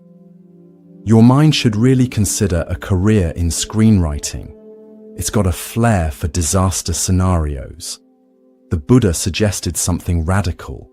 What if you just stopped? Not stopped thinking, but stopped believing every thought is an urgent telegram from reality. Most of your thoughts are more like spam emails. They look important until you actually read them. Let's try what the Buddha called mindfulness of breathing. Not to control your breath or achieve enlightenment or any of that pressure. Just to give your mind something to do besides writing horror stories about tomorrow. Notice your breath. It's been faithfully keeping you alive this whole time without any help from your anxiety. In and out. No effort required. Your body knows how to breathe even better than your mind knows how to worry. And that's saying something. This is what meditation actually is, by the way. Not sitting pretzel-legged on a mountain, but just paying attention to what's already happening. Congratulations, you're meditating. Don't let it go to your head. The Buddha talked about suffering, dukkha, but he didn't mean dramatic, wailing and gnashing of teeth suffering. He meant this exact feeling you have right now, that persistent sense that something's not quite right, that life should be different, that you should be asleep. It's like having a stone in your shoe. Not agonizing, just annoying. And the more you think about it, the more annoying it gets. The second noble truth says this suffering comes from craving and aversion. Right now, you're craving sleep and feeling aversion to wakefulness. It's like being angry at rain for being wet. The rain doesn't care about your opinion, and neither does your current state of alertness. But here's where it gets interesting. The third noble truth says this suffering can end, not by finally falling asleep, though that would be nice, but by changing your relationship to being awake. It's like finally accepting that your difficult relative is who they are. The struggle ends when you stop trying to change what you can't change. The Buddha wasn't suggesting you become a doormat to insomnia. He was pointing out that the real suffering isn't being awake. It's fighting with being awake. It's all the stories you're telling yourself about what this means. Remember impermanence. Everything changes. This sleeplessness will pass. Your racing thoughts will eventually tire themselves out. Even your frustration about being frustrated is already shifting. Nothing stays the same, including this supposedly eternal night. The Buddha discovered something else. There's no fixed you experiencing all this. The you of an hour ago, the one who optimistically got into bed thinking tonight would be different, is gone. The you of tomorrow morning doesn't exist yet. There's just this moment's experience already morphing into the next one. This might sound like philosophical nonsense when you're lying here calculating how many hours until your alarm, but it's immediately practical. If there's no permanent you, then there's no permanent bad sleeper. You're not cursed. You're just experiencing what millions of humans throughout history have experienced. The Buddha called this insight anatta, or non-self. It's not that you don't exist. Your mortgage company certainly thinks you do. It's that you're more fluid than you think. You're like a river, constantly changing, never the same from one moment to the next. The you that can't sleep is just a temporary eddy in the flow. Let's talk about the middle way. Right now, you're swinging between extremes, trying to force sleep and despairing about wakefulness. The middle way suggests a third option, just being. Not trying to sleep, not fighting being awake, just existing. Revolutionary, isn't it? The idea that you don't have to do anything about this moment. That maybe this is just what's happening, neither good nor bad, just is. The Buddha taught about right effort, which doesn't mean trying harder. You've been trying hard your whole life. Right effort is more like wise effort. Sometimes the wisest effort is no effort. Like right now, the effort to sleep is keeping you awake. What if you just stopped trying? This connects to what Buddhists call letting go. Not giving up, not becoming passive, just loosening your grip. You're holding on to consciousness like it's the last cookie in the jar. What if you just put the cookie down? The Buddha observed that we create most of our suffering through what he called the second arrow. The first arrow is what happens. You can't sleep. The second arrow is our reaction. This is terrible. I'm doomed. Why me? You're basically shooting yourself repeatedly while complaining about being wounded. Here's a wild idea. What if you just took the first arrow? You're awake. That's it. No story, no drama, no future catastrophe. Just awake. The Buddha talked about skillful means, using whatever works. Right now, skillful means might be remembering that you've survived every sleepless night so far, or finding humor in the absolute certainty with which your mind predicts tomorrow's disasters. Your mind's prediction accuracy is about as good as those fortune-telling machines at carnivals. Let's explore loving kindness meditation, which starts with being kind to yourself. Radical concept, right? Instead of berating yourself for being awake, what if you talk to yourself like you talk to a friend in the same situation? Hey there, you're having a rough night. That's okay. This happens sometimes. You'll get through this like you always do. See? No one ever achieved enlightenment through self-criticism, though plenty of people have tried. The Buddha emphasized that wisdom isn't something you acquire. It's something you uncover. Like clearing dust off a mirror. Right now, your mirror is covered with thoughts, worries, and that recurring memory of that embarrassing thing you did. But underneath all that dust is clarity. It's always been there. It doesn't need sleep to exist. It doesn't need perfect conditions. It's the part of you that's aware of all this chaos, but isn't chaotic itself. This is what the Buddha meant by Buddha nature. Not some mystical state you have to achieve, but what you already are underneath all the mental noise. You don't become enlightened. You just stop identifying with the static.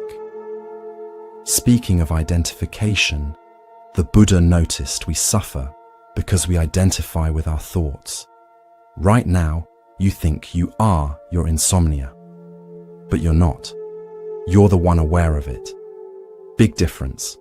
You're not the clouds, you're the sky.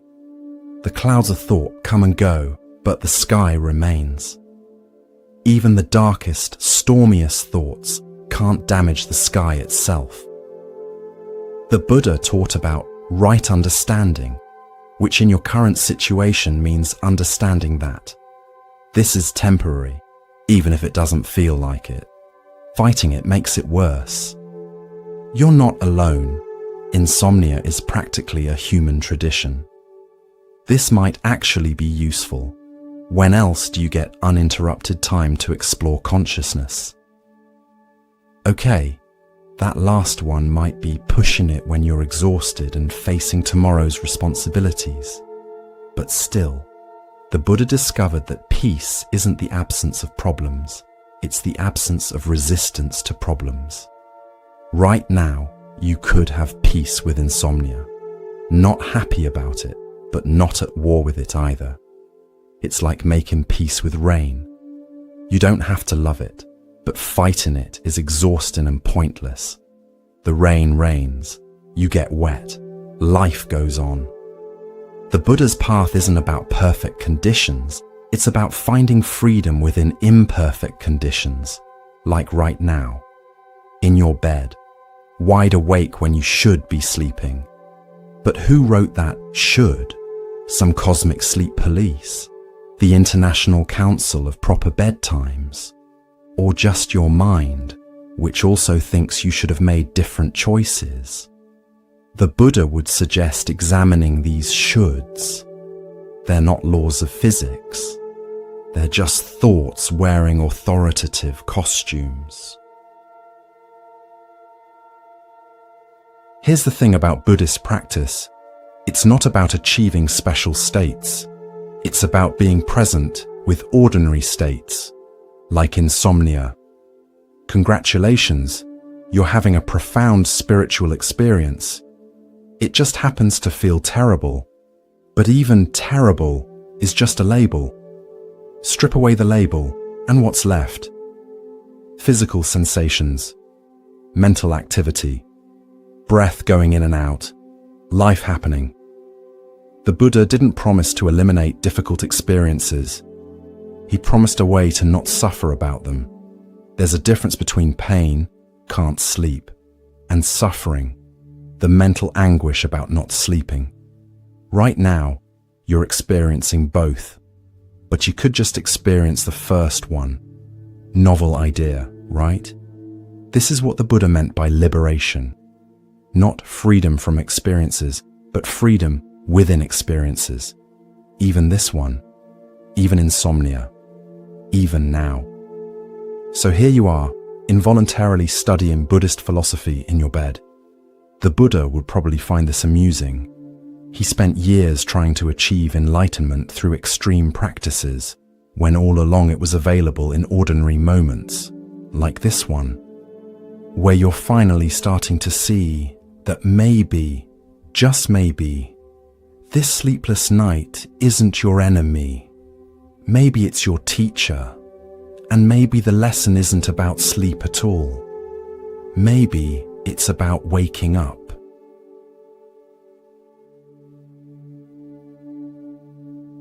Well, look at you, still here, still conscious, still engaged in what might be the longest meditation retreat you never signed up for. Your bed has become your monastery. Your racing thoughts are your fellow monks, and that weird sound your house makes, that's your temple bell. Welcome to the advanced course in Buddhist philosophy, where the tuition is paid in lost sleep, and the final exam is whether you can find peace while your neighbor's dog discusses philosophy with the moon. You've made it through the initial panic of, why can't I sleep? Survived the intermediate despair of, I'll never sleep again. And now you're entering what Buddhist masters call the "are you kidding me?" stage of enlightenment. The Buddha himself went through something similar. After years of extreme practices, starving himself until his spine could be felt through his stomach, not recommended. Meditating until birds built nests in his hair, definitely not recommended. He realized something profound. Trying too hard is just another form of suffering. So there he sat under his Bodhi tree, probably around this time of night, thinking, well, this isn't working. And in that moment of giving up, he found what he'd been seeking. The universe has a weird sense of humor like that. Right now, you might be experiencing what Zen masters call the great doubt. Not the small doubt of, did I lock the door? But the existential doubt of, will this night ever end? And do I actually exist? Or am I just a collection of worries pretending to be a person? Congratulations. You're having the same realizations that took ancient monks years of mountain retreats to achieve. And you didn't even have to give up your Netflix subscription. Let's talk about what the Buddha discovered in those pre-dawn hours that made him go, oh. Well, that's embarrassingly obvious. He realized that the whole problem, the entire cosmic joke, is that we're looking for peace everywhere except where it actually is, right here, right now, in this moment.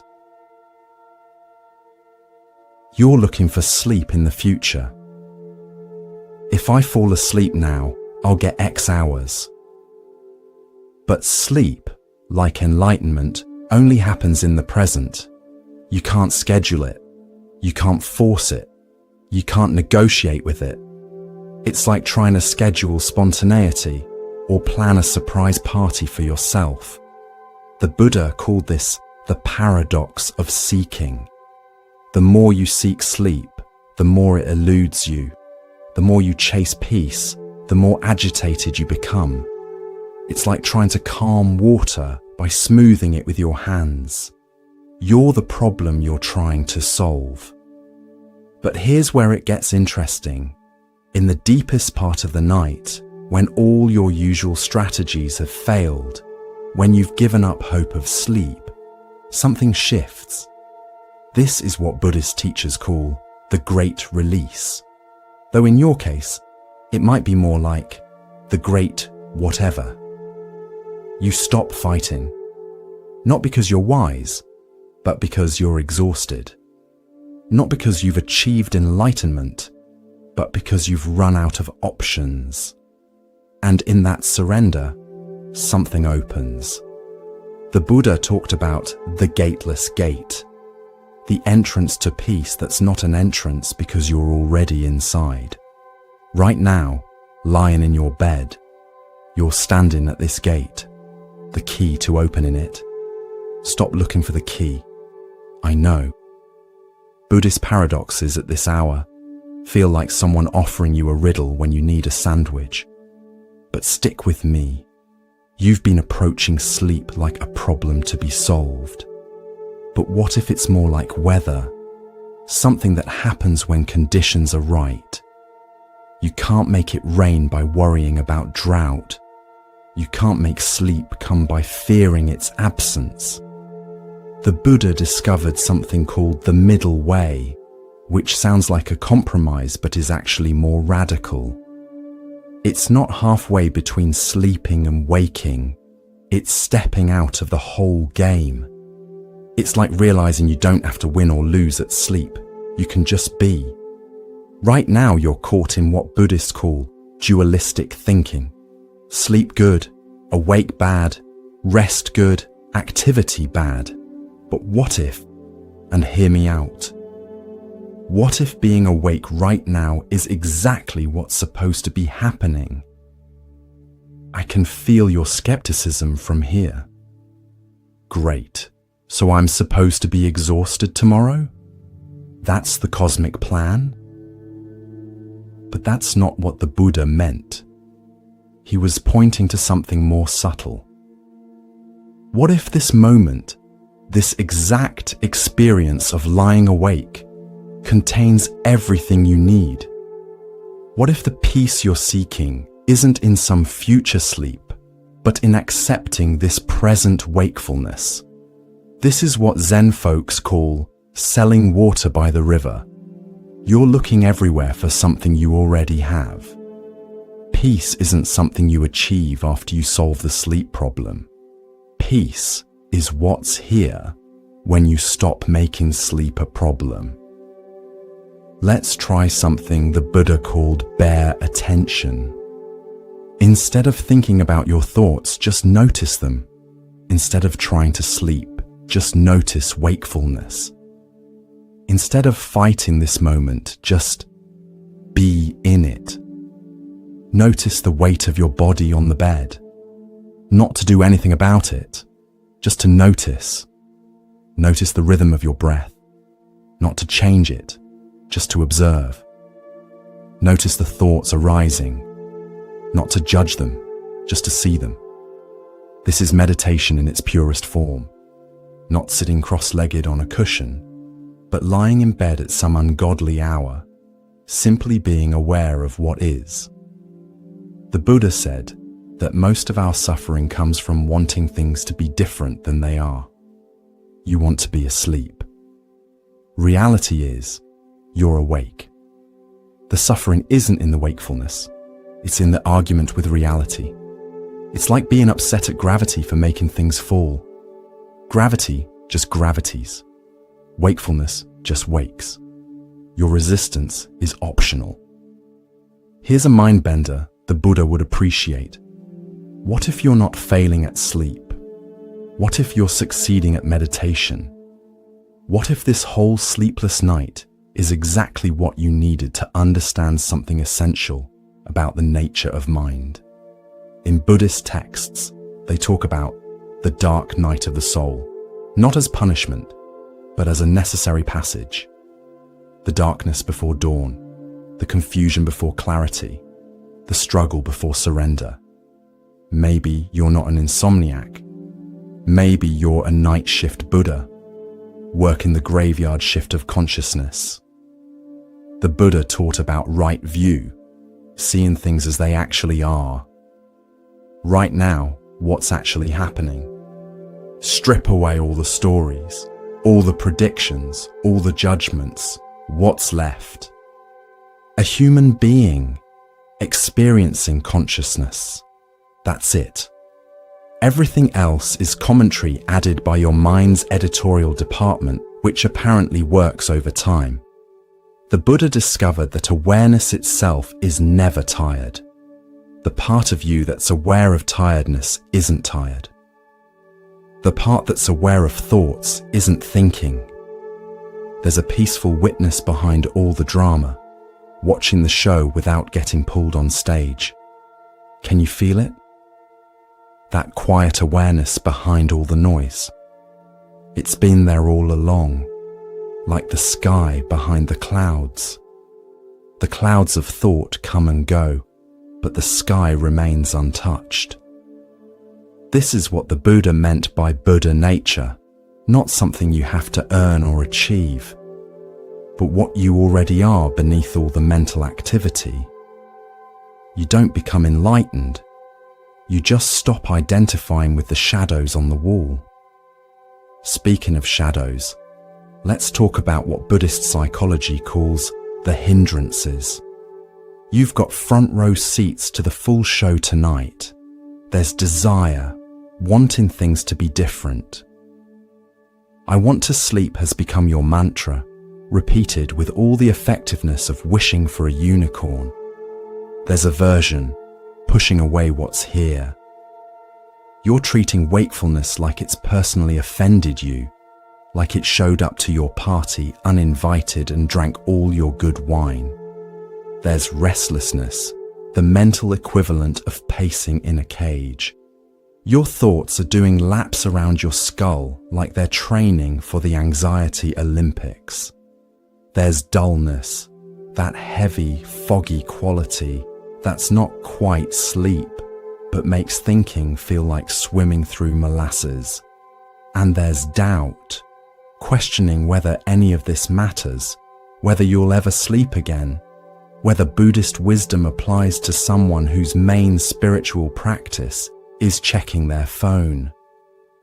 The Buddha's approach to these hindrances wasn't to fight them. It was to recognize them, like spotting old friends at a reunion. Oh, hello anxiety. I see you brought your cousin regret. And look, there's future tripping, fashionably late as always. When you name them, they lose some of their power. They're just mental weather patterns, not permanent residents. Here's something profound, the Buddha realized. Suffering isn't in the experience itself, but in our relationship to it. Pain is inevitable.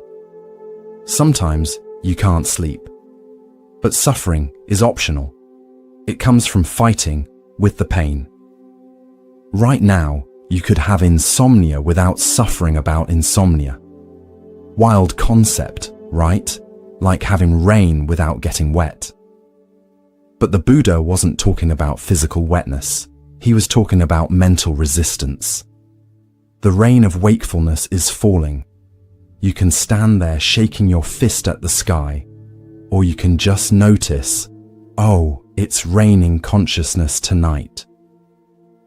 Let's explore what the Buddha called the 4 foundations of mindfulness, which sounds like a construction project, but is actually about building awareness. First foundation, mindfulness of body. Notice your physical experience right now, not to judge it or change it, just to know it. The mattress supporting you, the blanket's weight, that spot on your back that's been weird since you helped your friend move that couch. Your body is here, doing its thing, whether your mind approves or not. Second foundation, mindfulness of feelings. In Buddhism, feelings doesn't mean emotions like I'm sad because my kid never calls. It means the basic tone of experience, pleasant, unpleasant, or neutral. Being awake when you want to sleep, probably landing in the unpleasant category. But notice, the unpleasantness isn't solid. It fluctuates, changes intensity, sometimes even disappears when you're not paying attention to it. Third foundation, mindfulness of mind. This is observing your mental state like you're watching weather patterns. Cloudy with a chance of existential dread, partly anxious with scattered moments of clarity. Your mind has weather, but you're not the weather. You're the one watching it.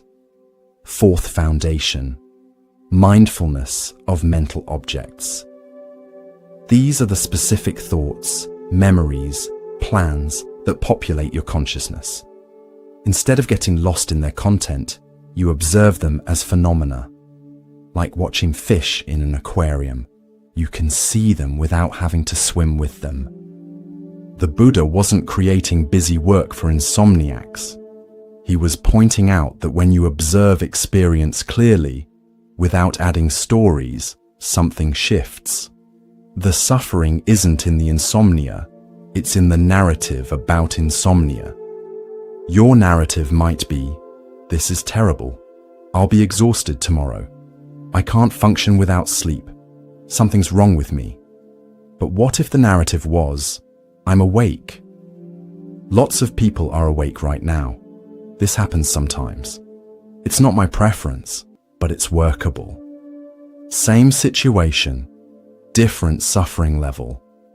The Buddha talked about dependent origination. Everything arises based on causes and conditions. Your wakefulness right now isn't random punishment from the universe. It's the result of countless factors. What you ate, what you thought about, your stress levels, the phase of the moon, that article about sleep you read last week that's now making you anxious about being anxious about sleep. Understanding this web of causation doesn't make sleep magically appear, but it removes the personal sting. This isn't happening to you. It's just happening based on conditions, many of which you couldn't control if you tried. Let's talk about what Buddhists call emptiness. Not the depressing kind you feel looking at your retirement account, but the liberating recognition that things don't exist in the solid way we imagine. Your insomnia isn't a thing. It's a label for a collection of experiences: physical alertness, mental activity, emotional frustration, time awareness, tomorrow dread, and so on. Remove any element and the experience changes. This isn't philosophical hair splitting, it's practical. When you see that insomnia is empty of inherent existence, you stop treating it like a solid enemy to defeat. It's more like a cloud, appears solid from a distance, but up close, it's just vapor. The Buddha discovered something called the 3 characteristics of existence. Everything is impermanent, unsatisfactory, and not self. Sounds like a terrible Yelp review for existence, but it's actually liberating. Impermanent means this sleeplessness will pass. It also means if you do fall asleep, that won't last either. Everything's in flux, including your current state of cosmic annoyance. Unsatisfactory doesn't mean life sucks. It means even pleasant experiences have a tinge of anxiety because we know they'll end. Even if you were sleeping peacefully, some part of you would know the alarm will eventually ring. Not self means there's no fixed you experiencing this. The insomniac identity you're wearing isn't permanent. You're not a bad sleeper any more than the ocean is a bad wave maker during a storm. These insights weren't meant to depress you.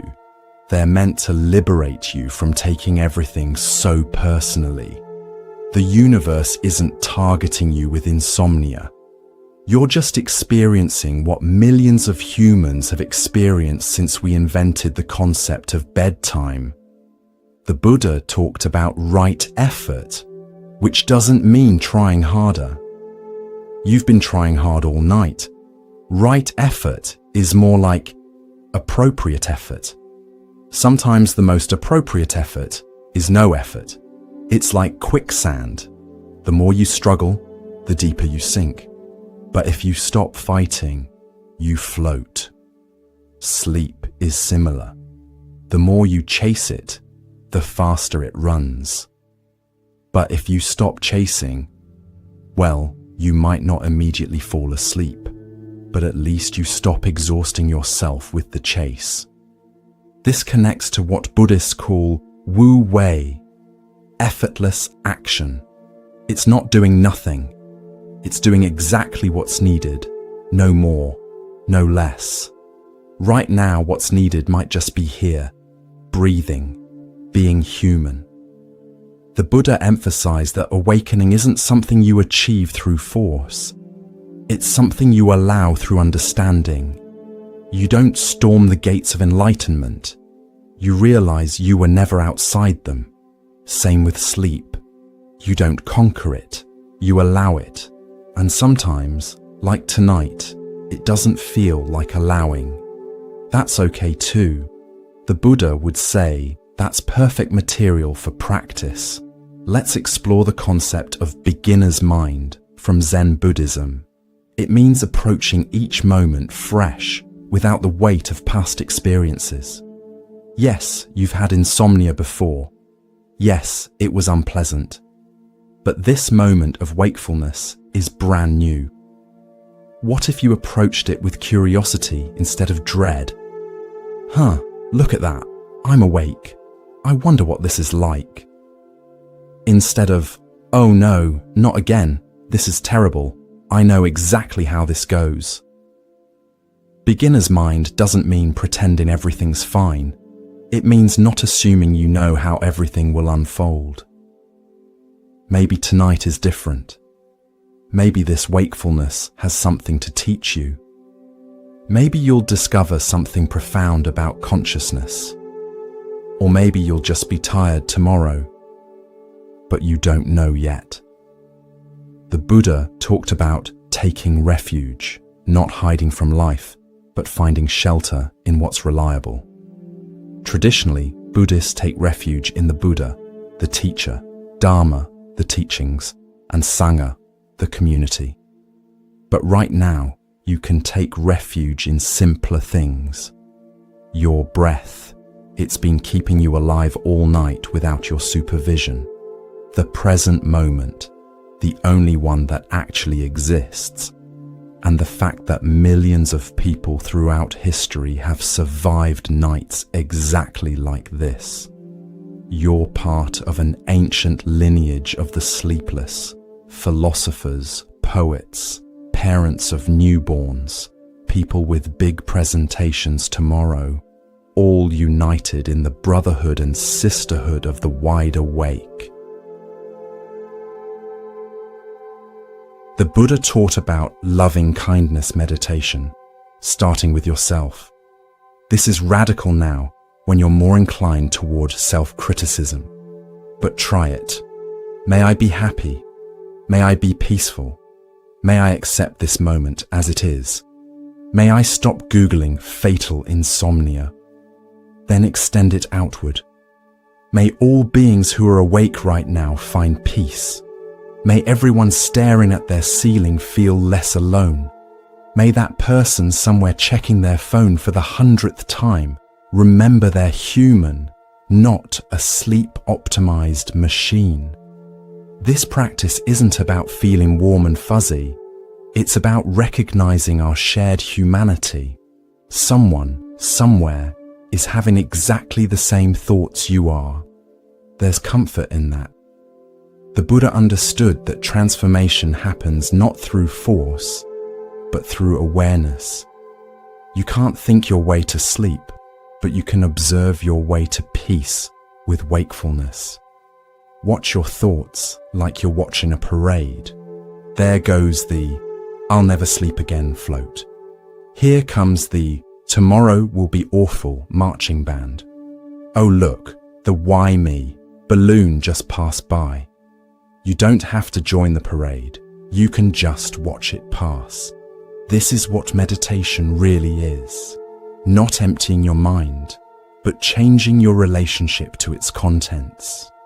Instead of being in the thought stream, drowning in worries, you sit on the bank and watch it flow. The Buddha talked about skillful means, using whatever works to reduce suffering. Right now, skillful means might be remembering that you've survived every sleepless night so far, finding humor in your mind's dramatic predictions, practicing gratitude for what's working. Hey, your heart's still beating. Accepting that rest has value even without sleep. The Buddha's path isn't about achieving perfection. It's about finding freedom within imperfection. Your insomnia isn't a failure of spiritual practice. It is spiritual practice. Every moment of wakefulness is a chance to practice presence, acceptance, compassion. Let's talk about what Buddhists call the middle way between extremes. You've been swinging between trying to force sleep and despairing about wakefulness. The middle way is neither forcing nor giving up. It's just being with what is. This is revolutionary thinking. Your whole life, you've been taught that effort solves problems. But some problems dissolve when you stop treating them as problems. Insomnia might be one of them. The Buddha discovered that much of our suffering comes from what he called the second arrow. The first arrow is what happens. You can't sleep. The second arrow is your reaction. All the stories about what this means, all the future catastrophes you're imagining. You can't always avoid the first arrow, but the second arrow, that's optional. You're shooting yourself with second arrows all night. This is terrible. I'm broken. Tomorrow's ruined. What if you just took the first arrow? Simple wakefulness, without adding the dramatic commentary. Here's a Buddhist mindbender. Consciousness is naturally luminous and knowing. It doesn't need sleep to function. The awareness that knows you're tired isn't itself tired. The awareness that observes anxiety isn't anxious. Right now, can you sense that awareness? The knowing that knows you're awake? It's perfectly peaceful, always has been. The drama is in the content of consciousness, not consciousness itself. This is what the Buddha meant by Buddha nature. Not something you achieve, but what you already are beneath the mental noise. You don't have to become peaceful. You just have to notice the peace that's already here, hidden beneath layers of thinking. The Buddha taught that suffering ends not when circumstances change, but when our relationship to circumstances changes. You might still be awake at dawn, but you don't have to suffer about it. You can be wakefully at peace, restlessly calm, alertly accepting. This is the paradox of the Buddhist path. You find what you're seeking when you stop seeking. You achieve peace when you stop trying to achieve. You might even find sleep when you genuinely stop needing it. But that's not the point. The point is discovering that who you really are isn't disturbed by insomnia or anything else. You're the sky, not the weather. You're the ocean, not the waves.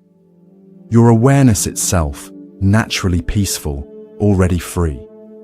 So here you are, in the deep hours before dawn, accidentally discovering what monks spend years in caves trying to find. The cosmic joke is that enlightenment was hiding in your insomnia all along. The Buddha would probably laugh at this. After all his years of extreme practices, he found awakening by simply sitting down and stopping the struggle. You're finding it by lying down and running out of strategies. Different posture, same discovery. Peace isn't something you achieve. It's what remains when you stop fighting with what is. The night is darkest before dawn, they say. But what if the darkness isn't the enemy? What if it's the perfect condition for seeing your true nature? Luminous awareness that shines even in the absence of sleep. This is your midnight Dharma talk, your involuntary meditation retreat, your unscheduled appointment with wisdom. The Buddha would approve. After all, he found enlightenment under a tree at dawn after a long night of sitting. You're finding yours in bed after a long night of not sleeping. Different setting, same timeless truths emerging in the silence between thoughts. And maybe that's the greatest teaching of all. Awakening finds you exactly where you are, exactly as you are, even if where you are is wide awake at an ungodly hour, wondering if Buddha had to deal with neighbors who mow their lawns at 7 a.m. He probably did, and he probably found peace with that too. The Dharma of insomnia isn't about finally falling asleep. It's about waking up to the peace that's present, even in sleeplessness. It's about discovering that you're already home, even when rest feels far away. So breathe, notice, accept. And if sleep comes, let it. If it doesn't, that's okay too. You're exactly where you need to be, learning exactly what you need to learn, being exactly who you are. And sometimes, in the deepest hours of the night, being awake is its own kind of enlightenment. The Buddha smiled under his Bodhi tree. You can smile in your bed. Different century, same timeless moment of understanding. This is it. This is the practice. This is the path. And you're already walking it, one wakeful breath at a time. Welcome to the night shift of awakening. The hours are terrible, but the wisdom is timeless. And who knows? By the time the sun rises, you might just discover that you were never really lost. You were just finding your way home by a different route. The scenic path through insomnia, guided by teachings that have helped wanderers find peace in the dark for over 2,000 years. The Buddha would be proud, or at least understanding. After all, he knew a thing or two about long nights and the wisdom they can bring. And now, so do you. Sweet dreams, whether sleeping or waking. The peace you're seeking isn't in tomorrow's rest. It's in this moment's acceptance, and that's a teaching worth staying up for. But wait, there's more. Because Buddhist philosophy is like one of those late-night infomercials, except instead of selling you a miracle mop, it's trying to give away peace of mind for free, and you're still suspicious there's a catch. The Buddha talked about something called the 8 worldly winds: pleasure and pain, gain and loss, praise and blame, fame and disrepute. Right now, you're being blown about by the winds of pain, can't sleep, and loss, losing sleep, possibly worried about blame from yourself tomorrow, and disrepute, looking tired at that meeting. But here's the thing about wind, you can't stop it. You can build walls, but that just creates more turbulence. The Buddha's suggestion? Become like a mountain. Let the winds blow. The mountain doesn't care. It just mountains. Your insomnia is just weather on the mountain of your being. Storms pass, clouds move, the mountain remains. Speaking of remaining, let's talk about what's actually constant in your experience right now. Your thoughts are changing, your feelings are shifting, your body sensations are fluctuating. But what's aware of all this change? What's the constant witness to this whole insomnia show? That's what the Buddha called the deathless. Not because it's morbid, but because it's the part of you that doesn't come and go with conditions. It's awareness itself, and it's perfectly fine with being awake at unseemly hours. You know what's funny? The Buddha's dad tried to shield him from all suffering by keeping him in a pleasure palace. Didn't work.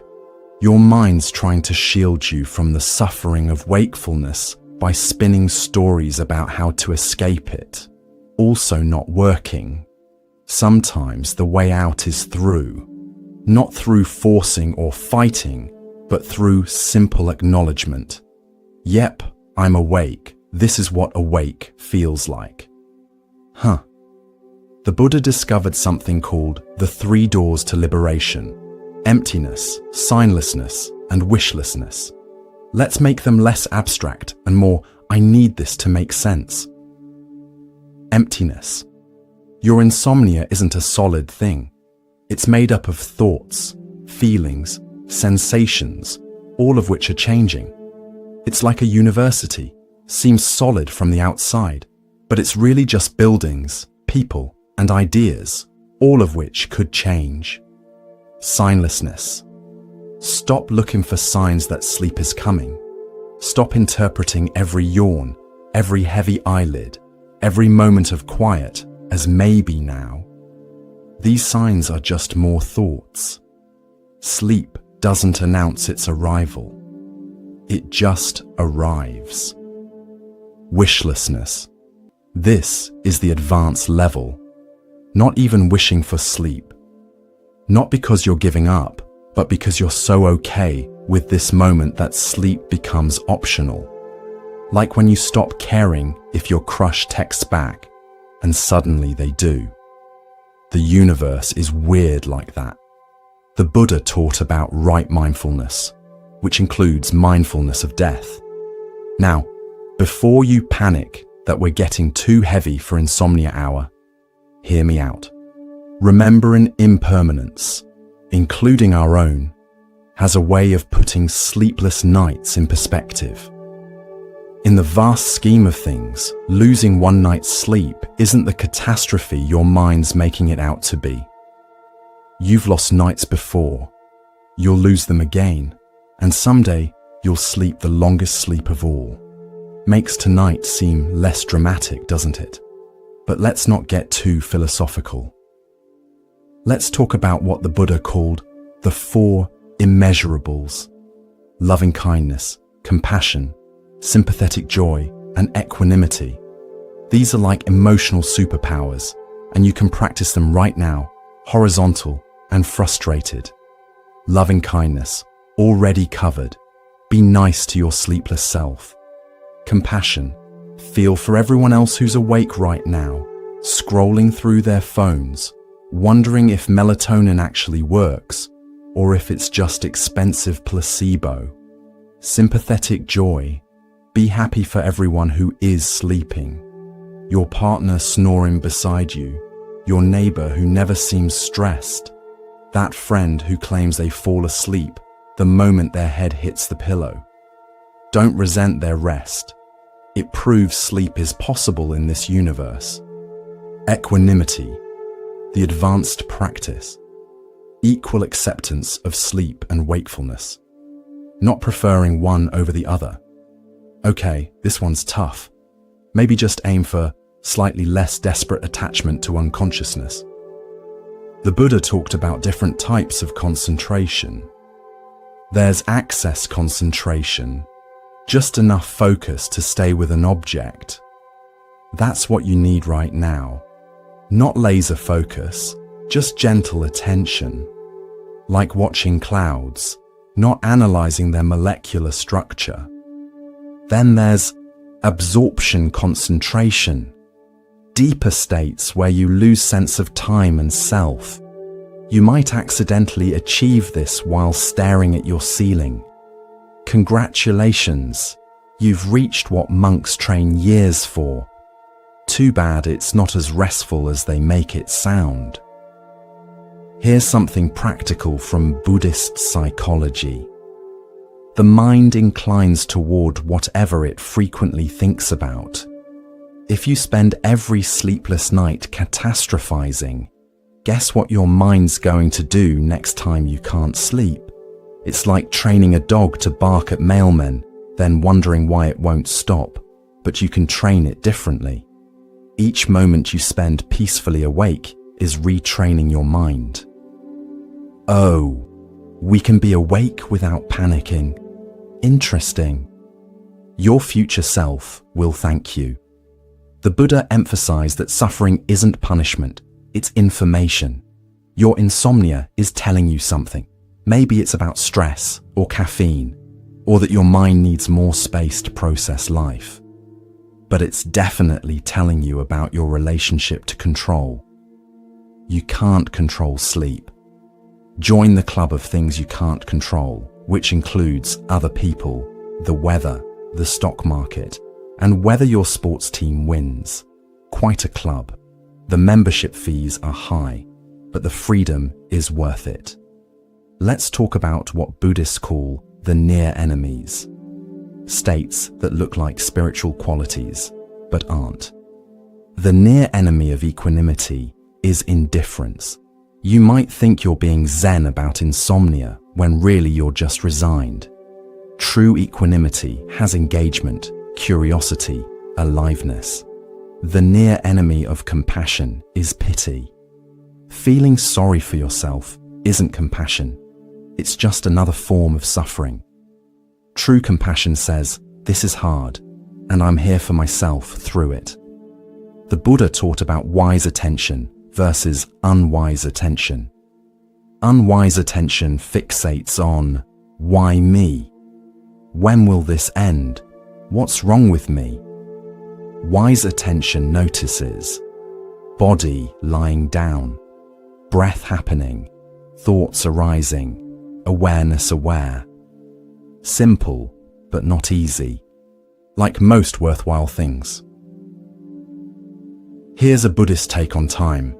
The past is memory, the future is imagination, the present is reality. Right now, you're suffering about tomorrow's tiredness, imagination, based on previous experiences of sleeplessness, memory.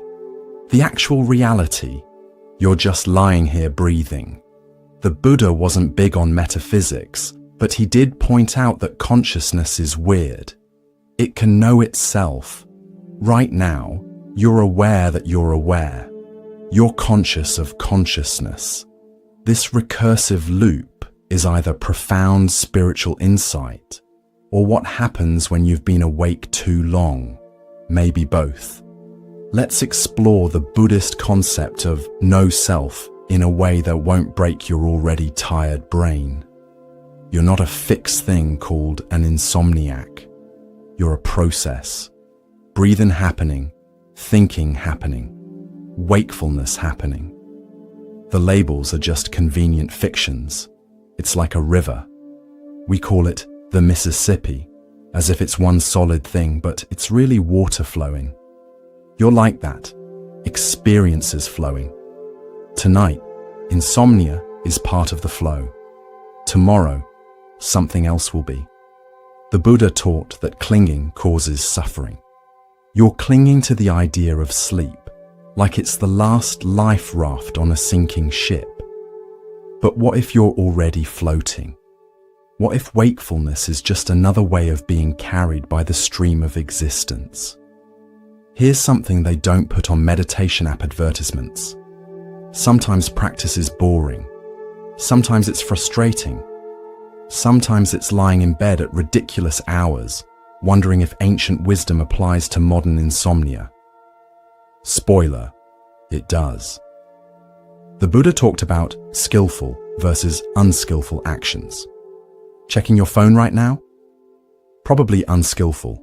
The blue light isn't helping, and your ex's vacation photos definitely aren't. Noticing your breath? Skillful. Not exciting, but skillful. Let's address the elephant in the room, or rather, the elephant that's not in the room, sleep. The Buddha taught about craving as the root of suffering. Right now, you're experiencing firsthand what happens when you crave something that won't come when called. Sleep is like a cat. The more desperately you want it to sit in your lap, the more it ignores you, act indifferent, and suddenly it's all over you. The Buddha understood cats and sleep and the perverse nature of desire. You know what's interesting about Buddhist cosmology? They have all these realms of existence: heavenly realms, hell realms, hungry ghost realms. Right now, you might feel like you're in the can't sleep realm, which isn't in the traditional texts, but probably should be. The good news: all realms are impermanent, even the can't sleep realm. This too shall pass. It might pass at 3 a.m. It might pass at 5 a.m., but it will pass. Everything does.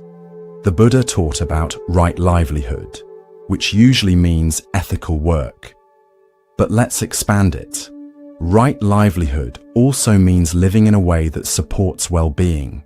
That might mean less caffeine, more exercise, fewer true crime documentaries before bed. Just saying. But tonight's not about lifestyle changes. It's about finding peace with what is, even if what is happens to be your 7th hour of consciousness when you'd really prefer unconsciousness. Here's a wild Buddhist idea. What if this insomnia is exactly what you need? Not in a masochistic way, but in a the universe is conspiring to teach you something way. Maybe it's teaching you patience. Maybe it's teaching you acceptance. Maybe it's teaching you that you're stronger than you think. Or maybe it's just insomnia, and the meaning making is your mind's way of passing time. The Buddha would probably say both can be true. Let's talk about the Buddhist concept of merit. Traditionally, it's the good karma you accumulate through virtuous actions. But I'd argue that every moment you spend not completely losing your mind during insomnia is accumulating merit. You're basically a spiritual athlete right now. The Buddha taught about the 3 jewels: Buddha, Dharma, Sangha. Right now, you can take refuge in Buddha, meaning the fact that someone actually figured this stuff out. Then there's Dharma, these teachings that somehow still apply to your current crisis. And finally Sangha, the invisible community of everyone else who's awake right now, probably listening to something similar, wondering if ancient wisdom really works on modern insomnia. You're not alone. You're part of a global Sangha of the sleepless. There's weird comfort in that. The Buddha talked about Vedana, the feeling tone of experience. Not emotions, but the basic pleasant, unpleasant, neutral quality. Right now, notice the unpleasantness of wakefulness, the pleasantness of your soft pillow, the neutrality of distant traffic sounds. It's all just Vedana, rising and passing. Here's some advanced Buddhism for your advanced insomnia. The teaching of 2 truths, conventional truth and ultimate truth. Conventional truth, you can't sleep and it sucks. Ultimate truth, there's no separate you to have insomnia, just this moment's experience unfolding. Both are true. You can honor your conventional suffering while remembering ultimate freedom. It's like being in a movie. You can feel the emotions while knowing it's just a film. The Buddha emphasized direct experience over belief. You don't have to believe these teachings will help. Just experiment. Notice what happens when you stop fighting wakefulness. Notice what happens when you treat yourself kindly. Notice what happens when you remember this is temporary. Your bedroom has become a laboratory for consciousness research. You're basically a scientist now. A very tired scientist, but still. Speaking of science, modern research is confirming what the Buddha knew.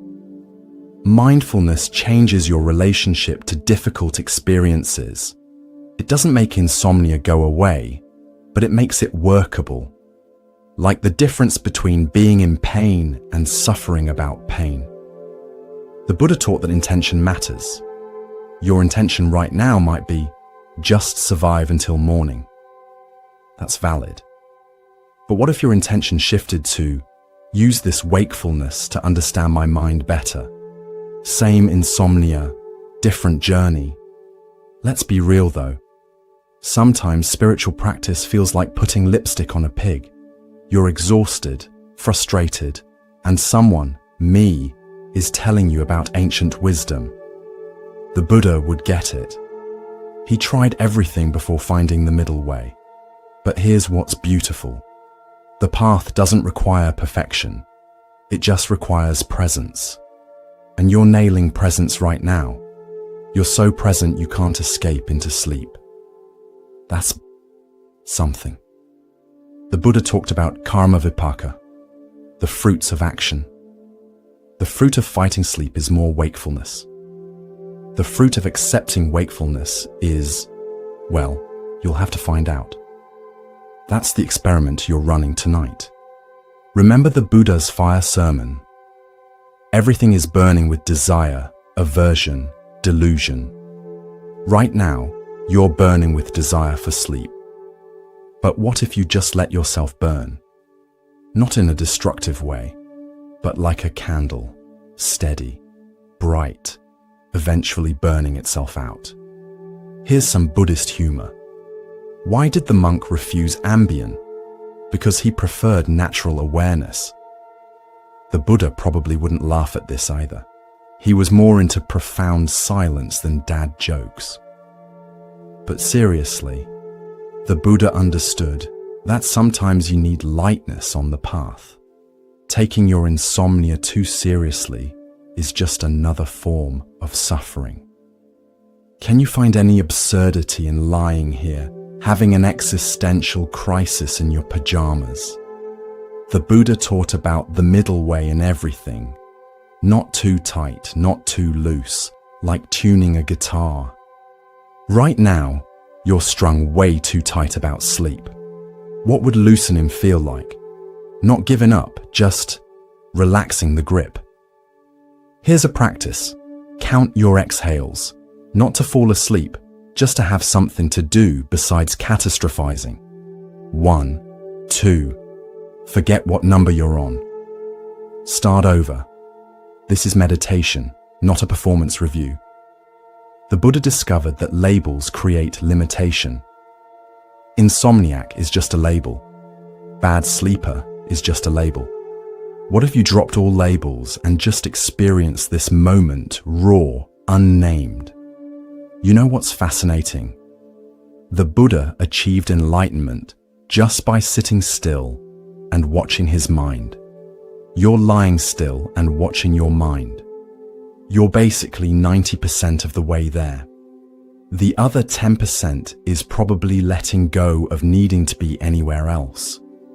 The Buddhist teaching on right speech includes silence. Sometimes the most profound response to insomnia is no response, no internal commentary, no problem solving, just spacious silence containing whatever arises. But let's be honest, maintaining noble silence at 3 a.m. is like maintaining a diet at a buffet. Theoretically possible, rarely achieved. The Buddha would understand. He was human too. Here's the thing about Buddhist practice. It works even when you think it's not working. Every moment of awareness, even awareness of frustration, is practice. You're not failing at meditation. You're succeeding at being human. The Buddha taught that everything is interconnected. Your insomnia connects to your thoughts, your dinner, the moon phase, global anxiety levels, the invention of artificial light, and that coffee shop that makes espresso too strong. It's all one big web. Understanding interconnection means realizing you're not personally failing at sleep. You're part of a vast network of causes and conditions. It's not personal, it's just what's happening. Let's talk about Buddha nature again. It's not something you develop. It's what you are when you stop trying to be something else. Right now, trying to be a sleeper is obscuring your natural wakefulness. What if wakefulness is your Buddha nature tonight? The Buddha said suffering ceases when craving ceases. You don't have to cease craving forever, just for this breath. Then maybe the next. That's the whole path. One breath at a time. And if you're thinking, great, now I'm craving the cessation of craving, welcome to the Buddhist Paradox Club. We meet whenever we can't sleep. Here's the ultimate Buddhist plot twist. Seeking enlightenment is just another form of craving. Seeking sleep is too. What's left when you give up seeking? Just this. Just here. Just breathing in the dark. Maybe that's enough. Maybe it's plenty. Maybe it's exactly what the Buddha was pointing to all along. The perfection of this imperfect moment. And maybe tomorrow night you'll sleep like a baby. Or maybe you'll be here again, exploring consciousness with your reluctant teacher, insomnia. Either way, you'll handle it. Because that's what humans do. That's what Buddhas do. The night is still dark, but something has shifted. Not outside, but inside. The war with wakefulness has paused. A truce has been called. And in that pause, that peace, something deeper than sleep, refreshes you. This is what the Buddha found under his tree. Not escape from difficulty, but freedom within it. Not the end of challenges, but the end of suffering about them. And now you've found it too, in your own way, in your own time, in your own bed. The Dharma of insomnia has been transmitted. The teaching is complete. Or maybe it's just beginning. After all, there's still time before dawn. Time for more practice, more presence, more peace with what is. The Buddha smiled. You can too. Because if you can find peace here, you can find it anywhere. And that's the real awakening. The Buddha often used the metaphor of a raft to describe his teachings. You use the raft to cross the river of suffering, but you don't carry it on your head once you reach the other shore. Right now, these teachings are your raft across the river of insomnia. Use what works, leave what doesn't. But here's the thing about rivers at night. They look different, deeper, more mysterious. Maybe your insomnia is showing you a different view of the river of consciousness, one that daytime crossers never see. The Buddha talked about right understanding, which starts with understanding the Four Noble Truths. But at this hour, let's translate them into insomnia noble truths. First, truth, sleeplessness happens. Second truth, fighting it makes it worse. Third truth, peace is possible even without sleep.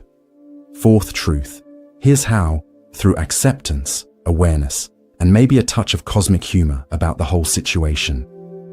Let's explore what Buddhists call the 6 sense doors. Sight, sound, smell, taste, touch, and mind. Yes, mind is considered a sense door in Buddhism. Right now, your mind door is wide open, broadcasting the late-night anxiety show.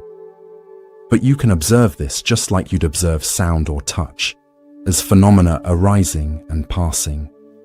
Notice your other sense doors right now. The darkness or dim light through your eyes. The sound of your house settling, maybe distant traffic. The taste of, well, probably nothing, unless you're stress-eating crackers in bed, no judgment. The touch of sheets, the weight of blankets, These sensations are just happening without drama. It's only the mind door that's creating the theatrical production of Why Can't I Sleep? The musical. The Buddha emphasized that suffering arises when we identify with our experiences rather than observing them. Right now, you might be thinking, I am an insomniac, rather than insomnia is happening. See the difference? One is an identity crisis, the other is just weather passing through consciousness.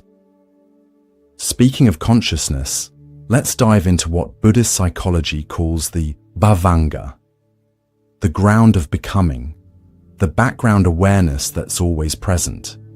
Even in your most agitated moments tonight, there's been this steady awareness underneath, watching the whole show. It's like the screen in a movie theater. The drama plays across it, but the screen itself remains unchanged. Can you sense that screen-like awareness right now? The part that's aware of your frustration, but isn't itself frustrated. That's what the Buddha pointed to as your true refuge. Here's a Buddhist brain teaser for your sleepless mind. If everything is impermanent, including this moment of wakefulness, then your insomnia is already ending. It's ending so slowly you can't perceive it, like watching grass grow or paint dry. But it is ending. Everything is always ending and beginning simultaneously. The Buddha talked about sila, samadhi, prajna, ethics, concentration, and wisdom. Right now, your ethics might just be not waking anyone else with your tossing and turning. Your concentration is probably shot.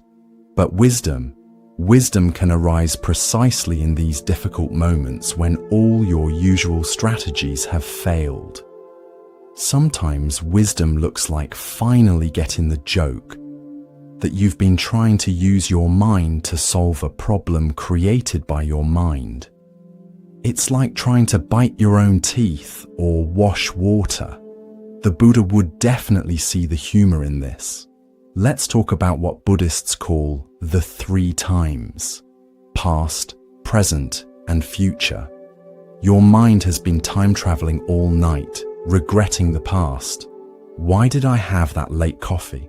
Fearing the future, tomorrow will be horrible, and missing the present entirely. But the present is the only time that actually exists.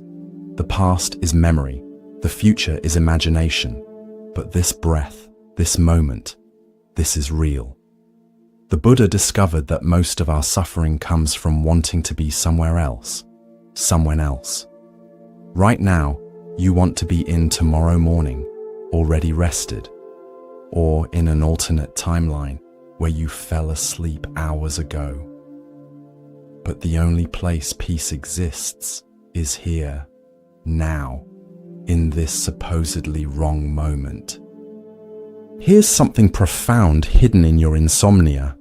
You're experiencing what Buddhists call dukkha, the suffering of suffering. You're not just experiencing wakefulness, you're suffering about your suffering, creating meta-suffering, suffering squared. It's like compound interest, but for misery. The antidote: stop adding layers. Just let there be simple wakefulness without the elaborate story about what it means. The Buddha taught about wise attention versus unwise attention. Unwise attention asks, why is this happening to me? Wise attention asks, what is this? Not analyzing, just curious. What is this experience of lying awake actually like when you strip away all the drama? You might discover it's just energy in the body, thoughts in the mind, breath coming and going. Not pleasant, but not the catastrophe your mind's been producing either. Let's explore the Buddhist concept of Vedana, feeling tone, more deeply. Every experience has a feeling tone, pleasant, unpleasant, or neutral. Your bed, probably pleasant. Being awake, unpleasant. The sound of your own breathing, potentially neutral. The Buddha's insight was that we don't suffer from Vedana itself, but from our reactions to it. The unpleasant feeling of wakefulness isn't the problem. The problem is the mental proliferation. This is unpleasant, therefore wrong, therefore I'm failing, therefore tomorrow is ruined, therefore my life is falling apart. See how quickly unpleasant Vedana becomes existential crisis. That's the magic trick of the untrained mind. Here's what the Buddha might say if he were lying next to you right now. Weird image, but go with it. Friend, you're identified with the content of consciousness rather than resting in consciousness itself. You're caught in the movie instead of remembering you're in the theater. The Buddha's teaching on dependent origination shows how one thing leads to another in a chain of causation.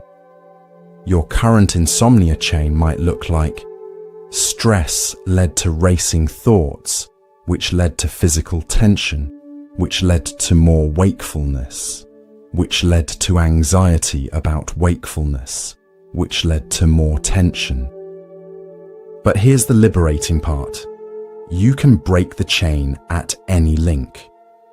You can't undrink that afternoon coffee, but you can stop adding anxiety to wakefulness. You can't force relaxation, but you can stop tensing against tension. The Buddha talked about the middle way between eternalism and nihilism. In your current situation, eternalism is thinking, I'll never sleep again. Nihilism is thinking, nothing matters, existence is meaningless. The middle way recognizes, I'm awake now, I'll probably sleep eventually, and this experience has whatever meaning I give it. Let's be honest about something the Buddha knew well. The spiritual path isn't always blissful. Sometimes it's lying awake at ungodly hours, trying to apply ancient wisdom to modern problems, wondering if enlightenment comes with a sleep guarantee. Spoiler, it doesn't. Even enlightened beings need sleep. They just don't suffer about needing it. The Buddha taught about the 5 hindrances to meditation. We covered them earlier, but let's revisit them as the 5 hindrances to sleep. Wanting, craving unconsciousness. Aversion, hating wakefulness. Dullness, that heavy but not sleepy feeling. Restlessness, your current specialty. And doubt, wondering if you'll ever sleep normally again. The approach to all 5 is the same. Recognition without resistance. Oh, hello restlessness. I see you. You can stay, but I'm not serving tea. Here's a deep Buddhist teaching hiding in plain sight. The nature of mind is luminous and knowing. Even in your exhaustion, awareness remains bright. Even in confusion, knowing knows the confusion. This luminous awareness doesn't need sleep. It's what remains aware even in dreams. Right now, you're intimate with this luminous awareness because everything else has fallen away. You're too tired for pretense, too frustrated for spiritual bypassing. There's just this raw, direct experience of being conscious. That's pretty close to what the Buddha was pointing to. The Buddha emphasized that realization doesn't come from adding something new, but from removing misconceptions. Your misconception tonight might be that peace requires sleep, but peace is available right now in the midst of sleeplessness. It's just obscured by the belief that this moment should be different. Let's talk about karmic formations, the patterns and habits that shape our experience. Your mind has karmic formations around sleep, beliefs about how much you need, what happens without it, what it means when you can't get it. These formations are creating more suffering than the actual wakefulness. But karma isn't fate. It's just pattern, and patterns can change. Every moment you spend peacefully awake is creating new karma, new patterns. You're literally rewiring your relationship to sleep and wakefulness right now. The Buddha talked about the 4 efforts: preventing unwholesome states, abandoning them if they've arisen, cultivating wholesome states, and maintaining them. Right now, you might focus on abandoning the unwholesome state of sleep anxiety and cultivating the wholesome state of acceptance. But here's the twist. Sometimes the effort to abandon unwholesome states becomes an unwholesome state itself. The effort to stop worrying becomes a worry. This is why the Buddha emphasized wisdom over force. Here's a teaching that might actually help. The Buddha distinguished between pain and suffering. Pain, or in your case tiredness, is inevitable. Suffering is the mental and emotional reaction to pain. You can't avoid feeling tired tomorrow, but you can avoid the suffering of anticipating that tiredness all night. The Buddha's contemporary, Mahavira, founder of Jainism, taught extreme asceticism. The Buddha tried that path, starving himself, exposing himself to elements, probably staying awake for days. Know what he discovered? Extremes don't lead to liberation. The middle way does. So don't turn your insomnia into an extreme spiritual practice. Don't try to achieve enlightenment through sleep deprivation. Just be gently, wisely present with what is. Let's explore the Buddhist understanding of sankhara, mental formations or conditioning. Your reaction to insomnia is conditioned by past experiences, cultural beliefs about sleep, health articles you've read, stories from other insomniacs.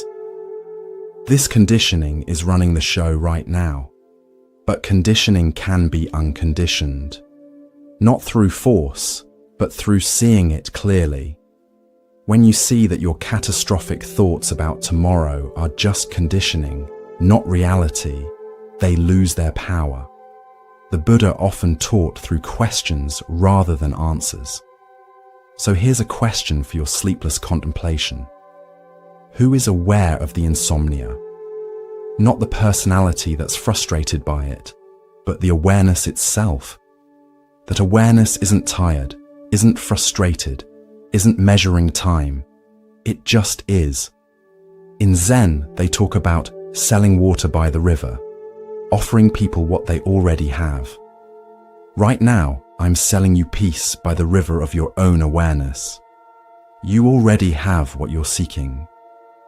The seeking itself is the only barrier. Here's the final paradox of your sleepless night. The very wakefulness you're fighting contains the awakening you're seeking. Your insomnia has become your meditation hall. Your frustration has become your teacher. Your exhaustion has become your practice. The Buddha found liberation not by escaping difficulty, but by understanding it so completely that it lost its power to create suffering. Tonight, you're on that same path, whether you realize it or not. And maybe that's the greatest gift of insomnia. It forces you to confront your mind directly, without distractions, without escapes. It's like an involuntary meditation retreat, minus the organic meals and sunset chanting. So here you are, in the deepest hours before dawn, accidentally discovering what monks spend lifetimes seeking. Direct encounter with the nature of mind. Your insomnia has become your Bodhi tree. Your bed has become your meditation cushion. And this endless night has become your path to understanding. The Buddha would recognize this moment. After all, he too sat through the long night before his awakening, facing every demon his mind could conjure. You're in good company. And who knows, maybe by the time the sun rises, you'll have discovered something more valuable than sleep. The peace that doesn't depend on conditions, the awareness that doesn't need rest, the freedom that's available even in the midst of difficulty. Or maybe you'll just be really tired tomorrow. That's okay too. The Buddha was reportedly quite tired after his enlightenment. Turns out, awakening doesn't exempt you from human biology, but it does change your relationship to it. And that change, that's already happening, one wakeful breath at a time. Welcome to the pathless path, the gateless gate, the teaching that's always available in the University of Insomnia. Class is in session, and you're both student and teacher, problem and solution, question and answer. The night is still deep, but something has shifted. Not outside, but inside. And that shift. That's what the Buddha was pointing to all along. Sweet dreams, whether sleeping or waking. The peace you seek is already here, hidden in plain sight, waiting to be discovered in the very wakefulness you've been trying to escape. And that's the cosmic joke that makes even the Buddha smile. But wait, the Dharma doesn't end just because you're reaching your limit. The Buddha would say that's exactly when the real teaching begins. When you think you can't go on, when you've exhausted all strategies, when you're sure you've heard everything there is to hear about accepting wakefulness. You know what's fascinating about the Buddha's enlightenment story? After that famous night under the Bodhi tree, he wasn't sure if anyone would understand what he'd discovered. He thought about just keeping quiet. Can you imagine? Sorry, everyone. Enlightenment is too complicated to explain. Good luck with your suffering. But then he remembered what it is like to suffer, to lie awake with racing thoughts. Okay, maybe not exactly like your current Netflix recommendation-induced insomnia, but close enough. And he decided to teach for 45 years. That's dedication. Or maybe he just had really good stamina from all those sleepless nights seeking truth. Here's something they don't put in the meditation apps. The Buddha's teachings were often contradictory. Not because he was confused, but because different people needed different medicine. Some needed to hear let go. Others needed to hear make an effort. Some needed everything is impermanent. Others needed Buddha nature is eternal. Right now, what's your medicine? Maybe it's the reminder that this sleeplessness contains its own wisdom. Or maybe it's permission to stop trying so hard to find wisdom and just be irritated for a while. The Buddha would probably say both are valid. Let's talk about the Buddhist concept of upaya, skillful means.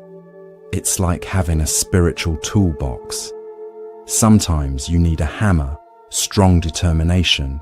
Sometimes you need a feather, gentle acceptance. Tonight, you've probably been using the wrong tools, like trying to hammer your way to sleep, when what you need is the feather touch of allowing.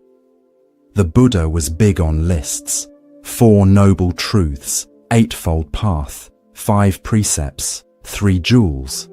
If he were teaching today, he'd probably have a podcast called 37 Factors of Enlightenment, or a YouTube channel, Buddha Reacts to Your Existential Crisis.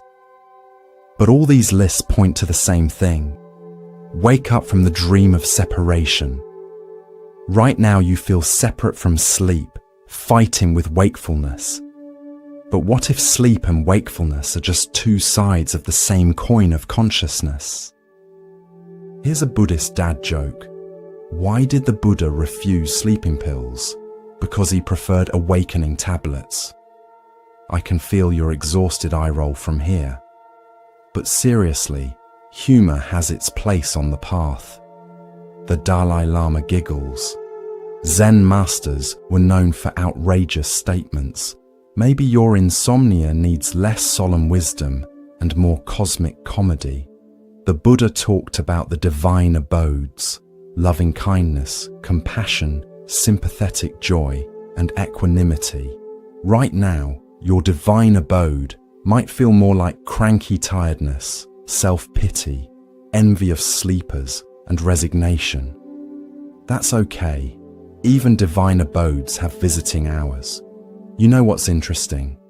The Buddha's first sermon after enlightenment was to 5 ascetics who used to practice extreme self-denial with him. They were skeptical. Look who's talking, Mr. I gave up on harsh practices. But then they saw something in him had changed. Maybe tomorrow, someone will see something different in you too.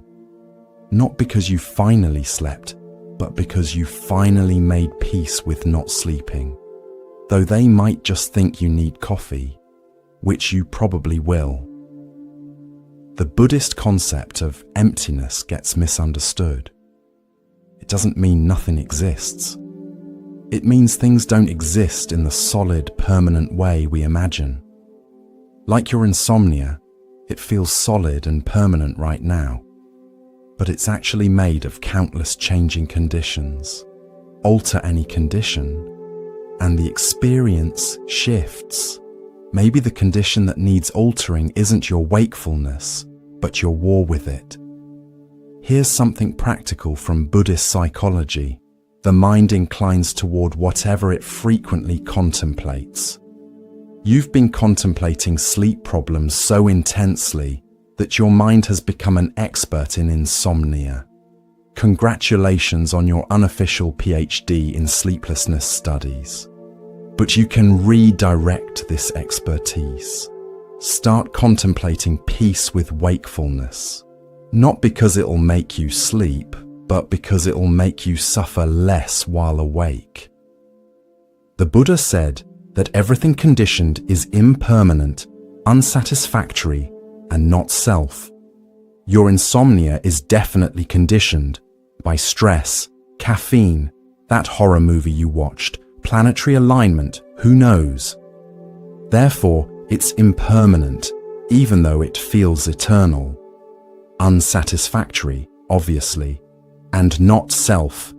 You are not your insomnia, even if it feels like you're becoming one with it. One last teaching for your horizontal meditation marathon. The Buddha emphasized that liberation isn't about changing your circumstances, but about changing your relationship to them. You might still be awake at dawn, but you don't have to be at war with wakefulness. The ancient texts say that on the night of his enlightenment, the Buddha touched the earth and called it to witness his awakening. Tonight, you can touch your mattress and call it to witness your acceptance. It's not the same as enlightenment, but it's a start. And sometimes, a start is all we need. The path of 1,000 miles begins with a single step. The path through insomnia begins with a single breath of acceptance. So breathe, accept, and if sleep comes, let it. If it doesn't, that's okay too. You're already practicing the deepest teaching, being present with what is, even when what is happens to be a seemingly endless night. The Buddha would approve, or at least he'd understand.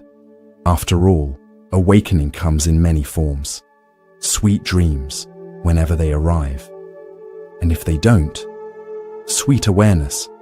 That's good too. The Dharma of insomnia is now complete. Or maybe it's just beginning. With Buddhist teachings, you never really know. And that uncertainty, that's the final lesson. Peace be with you, fellow traveler of the night. The dawn always comes, but awakening is already here.